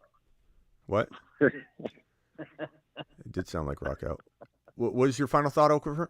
I was going to put some respect on Kirk Cousins' name, man. Like, at least he's a fantasy QB, man. He's got too many weapons. Let's not go there. Too many weapons. Let's just not go there. Overall, it's still on the one. Let's just not go there. I think we may have lost. Did we lose connection? Are you guys? Is the live stream still going? I think it is. We may have lost connection for a second there. Yeah. I don't know. Well, you guys on the phone would be, but Matty, a lot of tread on his tires still. You talk about Madison. Certainly the case. I mean, think about this. Like, when I first got on YouTube, I played the video before too. My first ever video, I played this on the YouTube channel. My first ever video, I put it on Instagram and I talked on YouTube about it, was don't drop Derrick Henry. And I'm telling you, you could search the entire internet. I was higher on Derrick Henry than pretty much anyone when Derrick Henry was failing to grab a hold of the job over DeMarco Murray and Dion Lewis. We got a 781 caller. Who is this and where are you calling from? Kyle from Stoneham, Massachusetts. Kyle from Mass. What's up, Kyle? I was just wondering what your thoughts on is for JSN this year. I'm getting a lot of Chase vibes from DK and Lockett being beside him. Chase kind of entered into the same situation with Higgins and Boyd, and he's just a great prospect, obviously. JSN and the Seahawks are pretty solid, so I want your thoughts on JSN this year. I mean, the thing about JSN and Ron, we know how we feel about Addison, so I really don't want to go there because we already have debated that, and I don't want to I like Addison. I do like Addison. I just don't like him as much. But the same concept here for JSN as for Addison, and even more so for JSN, I would say, than Addison, because Addison at least has a very nice path to number 2, locked in number 2 numbers for the Vikings, or he still could be competing with Hawkinson, but JSN is the third option in an offense that will not throw as much as the Vikings offense. The Vikings offense is very pass happy. I'm not saying Geno won't take another step forward or impress, and I mean Geno clearly continues to impress, but JSN, there's going to need to be an injury, which could happen. Lockett's an old man. And if you watch Lockett out there, he refuses to get hit. If anybody hasn't noticed this yet, and I'm not saying it's not smart, but it's almost like crazy weird. It's almost like a conspiracy theory type of level of insanity. Lunchbox at the $5 hauler coming for you. 1 second. He will not get hit. Lockett will not get hit. It's almost like, when you're hiding something from the world and you're afraid everybody knows what you're doing and you just keep hiding it, whatever, there's something on your face, you got a pimple and you just keep turning your head like this and you won't let anybody see it. It's Lockett's out there and it's like he always pretends to slip. He pretends to slip. He catches the ball, turns around, and then just slips and just dives to the right or to the left.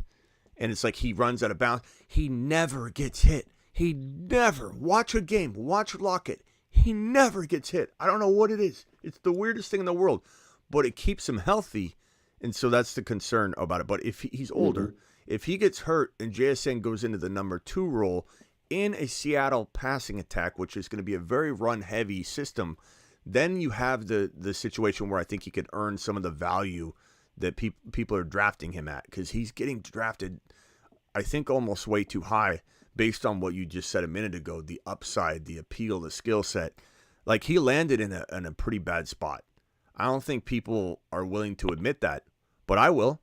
I will say JSN is not in the greatest spot. He's in a run-heavy system, and he has 2 players that have earned Pete Carroll's respect enough that this guy's got to do everything in 3 wide receiver sets. And, the slot's a great place to be, and you can have good production there, but is he going to be utilized to the degree everybody thinks he's going to be until an injury happens? I don't know. I don't know how. I don't know how he can. I don't know how he can live up to the hype in Seattle. I don't know. Mm-hmm. What's everybody think? He's not yak whatsoever. Lockett is not a yak guy whatsoever. Now they can get DK going downfield and get him more space, get him more open, because there'll be more guys focused on JSN now. And then something to think about too is there's always there's always a 2 rookies that finish in the top 24. I mean, and I wouldn't be surprised if he's in there at the end of the year, but there's always a 2. So you just have to wonder who they're going to be. Yeah, I mean, you mean wide receivers, or are you talking about rookies? Because, I mean, we know Gibbs and Bijan are going to be top. Oh, no, yeah, no, I'm talking about 2 rookie wide receivers. Yeah. Always in the top 24. I don't know if this might be the year where it doesn't happen, though, bro. Because this is maybe. think about it. Think about the variables here. This is a lesser wide receiver rookie crew than last year's by a mile. A country mile. This wide receiver crew, yeah. Go get me a juice box. Go get me a coffee. You know, this incoming rookie wide receiver class, they're servants to that sophomore crew. Get me a coffee now. Like these guys don't hold a candle to the sophomores. On top of that, every one of them landed in a what you could argue a crowded. I'm not saying they're all bad spots, but they're crowded locations except for Zay Flowers, and he's getting a late start. He's got a QB that we all think, you know, can vault him into the Hollywood Brown statistical category, you know, a player, which is like borderline 10 to 14 wide receiver in fantasy. But how long will it take him, you know, to build the rapport and all that? So this might be the 1 year where because of the sophomore wide receivers changing of the guard and the sophomore wide receiver class consuming like about 2/3 of the entire top 10, you're talking about very little room for these rookies to find their wiggle room into a top 12 wide receiver like territory. I just don't. This might be that weird year, bro, where it's like the wide receivers sucked last year. You know, you might have Tank Dell as and Tank Dell might be the number 1 rookie wide receiver from this entire draft class. It wouldn't shock me in the slightest. In fact, I'm boldly saying he's in the top 2 at the end of the year. Tank Dell is my favorite. I'd rather just draft Charbonnet, Kincaid, Anthony Richardson, avoid the entire top 4 rookie wide receivers, and go after Tank Dell, baby. Get tanked. Get tanked, baby. I'm hearing you. Yep. Would you mind for another question, or were you about to head off? Go ahead. Oh, all right. So I know there's a lot of talk of how, like, there's a dead zone running back of, like, a guy that's going to get all these carries and looks good, like, let's say, like a Mike Davis a couple years ago, et cetera. So what's really the difference of why can't we say those guys for the wide receivers like Drake London, Treylon Burks, and how there's no one besides them? They should get all the targets, but the offense that they're going to be in may not be ideal, if you know what I'm picking up. I'm not really following what you mean. You said dead zone, and then you talked about wide receivers. So say it one more time. Yeah. Like I'm trying to compare like the dead zone running backs, and you know how they may get all the carries, etc., and how that's not similar to like the wide receivers. They're going to get all the targets, but their offense still isn't ideal. Why do we like value those wide receivers a little higher? Well, I don't really get that. I think wide receivers in bad offenses get fed a lot in the third and fourth quarter. You're playing from behind, so there's that opportunity. I think that's why some people do like those bad situations. But all these wide receivers are in crowded, you know, rooms, so it's not like it's something you can. I just don't think there's a way to, you know, quantify or compare previous years and all that's like this is a weird wide receiver landing spot year, and to boot, they're not the most ideal wide receivers comparatively. But I'd say there's no dead zone. There's no dead zone. I went through this with a fine-tooth comb. I'll do it again, but there's no dead zone.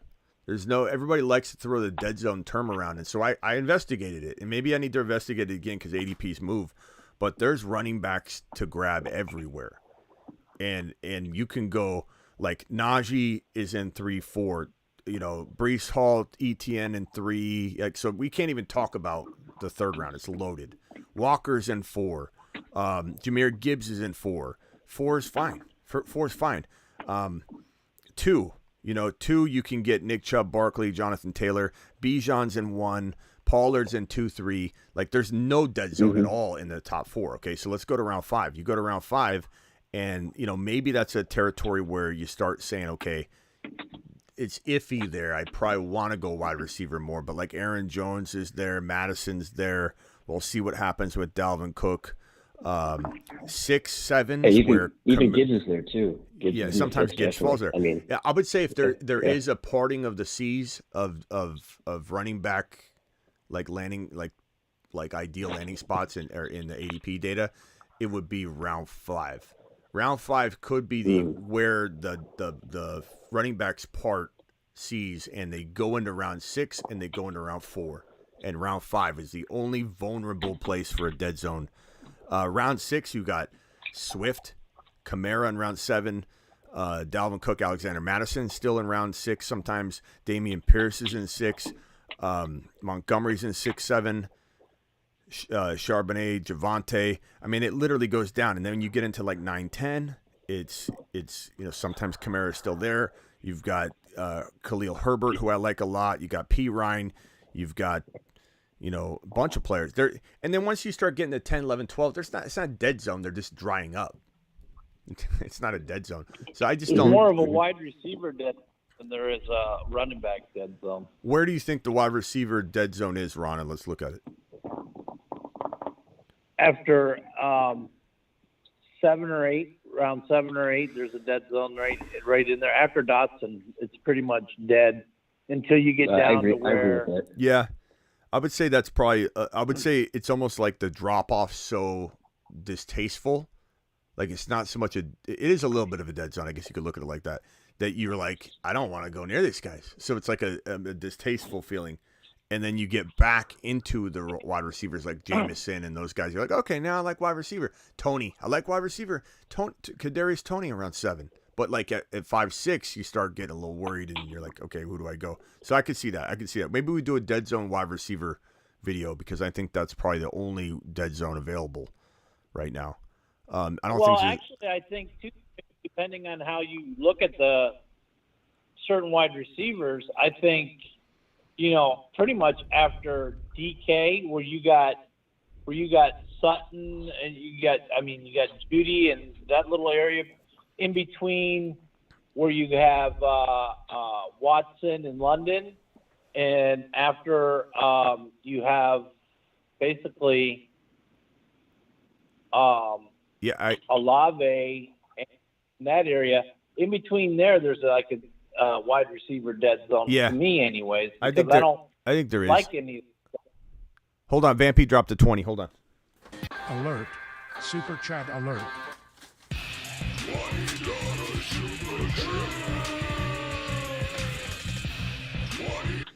Vampy says he's out of here. Great stream. Vampy, heal up. I hope that kneecap's looking good. And don't get it twisted. Don't get it twisted. Keep that kneecap nice and tight, bro. Appreciate you. This one from Ricky.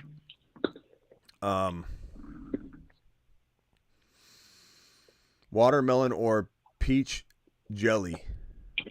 Ricky with this, like the mayonnaise and the questions. Bree, I don't know, bro. These are all things I don't eat. I eat eggs and bacon, omelets, steak, sub sandwich, pizza. Like that's more along my line. I don't know what half this is. Peach jelly? Never tried it. Appreciate you though. Thank you for the super chat. And Lunchbox says BB Mania 9-spot QBs are Russell Wilson, who I don't like. AR-15 Pickett. Okay. I like AR-15. I think he ends up being your guy. And I don't mind Russell, I guess, as your second quarterback. But running backs are Bijan, Brees, Gibbs. Love that. Wide receivers are Garrett Wilson, JSN, Pickens, I think you mean. Pickens, Flowers, Jameson. And then your tight ends are Kincaid, Irv Smith, and Hayden Hurst. That's really good, bro. The fact that you got Bijan, Brees, and Gibbs, and you still have Garrett Wilson, JSN, and Pickens, and Jameson Williams for later. That's an 8 out of 10 at least Lunchbox. I love that squad. And if I would have loved to have paired like Aaron Rodgers or a Jordan Love with what you did with AR-15, but AR-15 might have you covered and you'll be fine. So great job on that. Guys, I'm gonna roll everyone off the line here. Okafor, final thoughts, pal? Well, I got nothing. I dropped it already. All right, call in tomorrow. I'll have something for you. Happy Father's Day to all the fathers out there. Not sure what time I'll be doing the Zoom call or anything tomorrow, guys, but I'll do something at some point. We might do a short Zoom call just because I'll be doing some things with the family and everything. But happy Father's Day to all the fathers out there. And I'll be doing some sort of video or premiere tomorrow, though. But Okafor, we'll see you later, pal. All righty. See you. Anthony from Pitt, we'll see you later, unless you got a quick, 10-second question. Yeah, Smitty, how do I become a YouTube member so I can send, super chats and stuff? You can send those no matter what. And so you just click that dollar emoji or that dollar icon inside the mobile. I think sometimes it shows up more so than like on iPad. iPad's weird sometimes, but do you see a dollar sign in the live chat? Like when you go to to type a message, you see a little dollar sign? Yeah, I see it. Yep. Yeah, and then to be a YouTube exclusive member, I'm going to drop that link right now, and you can, or you just, you click on memberships in the navigation. There's a membership link. Let me show you right here. I don't know if you're watching or whatever. If anybody's watching, you just click this join button on desktop, or right below it is memberships, and on mobile you can click that memberships button. And that will get you the YouTube exclusive memberships. Or you just click this link right here, which I'm dropping in the live chat right now. Appreciate you, Anthony from Pitt. In the city, you have shirts, like in Washington or somewhere like that. Are you talking to Anthony? Yeah. I'm about 45 minutes. Yeah, I'm about 45 minutes south of Pittsburgh. So you're the closer Uniontown, Connellsville area. Yeah. Oh, okay. Yeah. Yeah, we took our senior trip to Kennywood. I'm originally from Warren, if you know where that is, up north by Erie. Yep. Still Phantom. Yeah. Anthony, appreciate you, man. So go ahead, Ron. Ron has all these personal conversations. How many? What's his favorite sandwich shop in Pittsburgh? Oh, you know it's Permanis. Yep, Permanis. What's your favorite color? What's that? I like light blue. I think. Okay, thanks, man. Hey, Anthony, you are the man. Appreciate you. Join that YouTube exclusive membership. I love that you and Ron are becoming, karate buddies, bunk beds. Appreciate you. We'll see you later. Good. See you, sir. Bye. Thank you. Ron, final thoughts. Yeah, I got to get these questions in. I know. We know. Sometimes, especially like asking where people are from, because it's interesting to know if they're from Canada or wherever they're from. But, Ron, if I didn't interrupt you, you'd talk forever. So I just usher you along. It's no offense or anything. It's like, okay, keep the line moving. Keep the line moving. Oh, I know you and the line moving. And, he made the big mistake from Pittsburgh, because then he got extra hold time. Have you ever tried that? Have you ever tried that bakery on the corner? Here, let me tell you a story about it. Just kind of usher Ron along. Charles T dropping the $2 hauler. Appreciate you, Charles T. I got you to try Jollibees that way. You did. Ron dropped like $100 super chat, if I remember correctly, and said, you got to go to Jollibees now. So I drove like 45 minutes to this place, Jollibees, which was pretty good. I haven't gone back since because it's so far, but it was really good. I got an assortment of things to try, and it was pretty good. I would say that and Shaq's Big Chicken are about the same. They're both really, really good. Yeah. Yeah. What'd you think of my team over at FFPC? It's a lot different there. I haven't looked yet. The ADP's a lot different. I haven't looked yet. The ADP's a lot different, and it was weird draft, dude. It's so different than Underdog, and that one of the reasons is because it's tight end premium. Kelsey went off the third pick. Yeah, I didn't look yet. It went JJ, Chase, and Kelsey. Yeah, you sent me the picture. You sent me the screenshot, right? Yeah, I sent it to you. Okay, I'll take a look at it when I get off here. Yeah, I'll take a look when I get off here. But yeah, those are different drafts for sure. Here it's going to be a quick draft than Underdog, that's for sure. All right, there's a link to the Garrett Wilson draft. I just dropped it if anybody wants to get in. Ron, I'll see you tomorrow, pal. Yep, we'll talk. Later. Matthew. Later, chat. Later, Ron. Matthew with the $2 hauler. Remember, one more draft. Just dropped the link.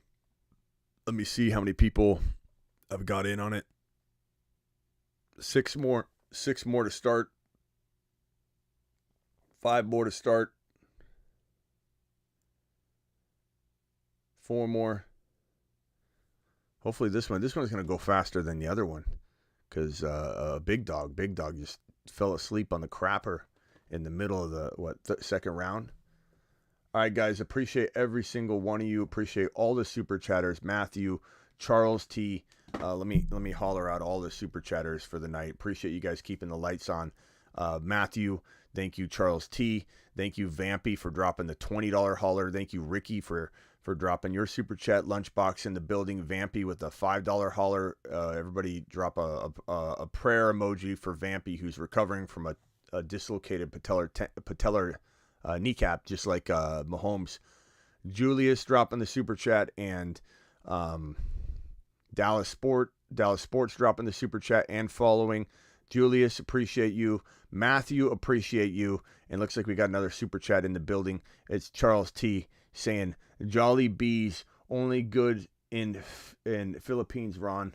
Jolly Bees. Maybe Jolly Bees is a little, it seemed like it was very crowded, and it was like in and out, the experience was, but I still liked it. Like it was definitely like they were churning out, like, stamping the food. It was like boom, boom, boom, boom. It felt very much like a mix between like a really fast food place and maybe an In-N-Out, like in between. Because In-N-Out's like upscale fast food, to in a sense. Like I think it's really good quality. It's pristine. They pay everybody amazing amount of money, actually. When you see the sign and it's like, we don't pay you more than $8 more than minimum wage. I mean, look, they know what they're doing over there at In-N-Out. But it was good. Like, Jolly Bees is good. But I could see what Max was saying, that where they built this one, it was like crowded. There were like families of 50 in there. It was crazy in Jolly Bees. But it was good. It was good. Whereas I think Shaq's Big Chicken's a little higher priced, and it was a little bit more upscale, but still fast food. And it was really good food, though. That macaroni and cheese chicken sandwich was great at Shaq's Big Chicken. Max dropping a $5 holler. Max, appreciate you dropping that on screen. Everybody, thank you so much for all you do. You guys make the show. I wouldn't be here without you. Maxie, thank you for dropping that again. Klondike dropping some prayer emojis for Vampy. Ron says, yes, I know. Travis, hit the other Wilson while you're there too, says Ryan.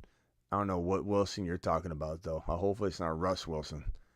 I don't know about that guy this year. I'm staying away. Too many other great options. Mentos, appreciate you. Ada, appreciate you being in the building. Speedy in the building. Ron's nemesis in drafts in the building tonight. I will see you all later. Now get out of here. And if you don't know why Jahmyr Gibbs is going to be a top 5 to 10 running back instead of a top 6 to 10 running back, let me give you the science. But the continuum of the gigawatt component structure of Jahmyr Gibbs' workload divide has a megawatt offload that if you compartmentalize the component conjunction timekeeper and you flux capacitor out the continuum component megabolt, things just end up happening. And that's why Jahmyr Gibbs is a top 5 to 10 running back instead of top 6 to 10. This man, Jahmyr Gibbs, he looks better than Kamara looked coming out of college, more prepared to become Kamara. Schmitty, did you just say Gibbs was more prepared to become Kamara than Alvin Kamara was prepared to become Kamara?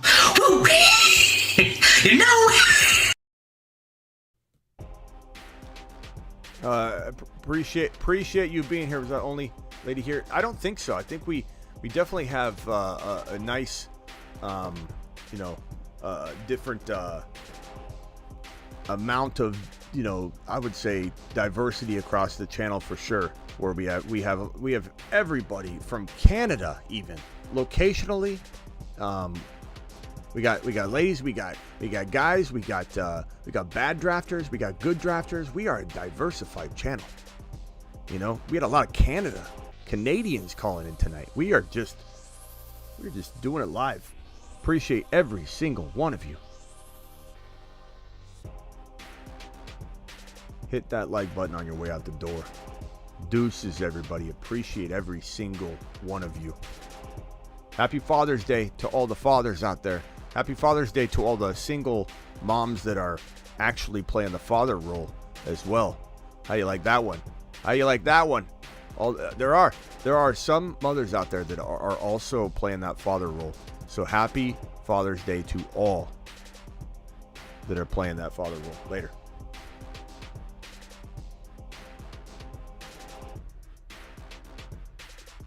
People are getting burrowed left and right, and people are going to remember it. Get burrowed.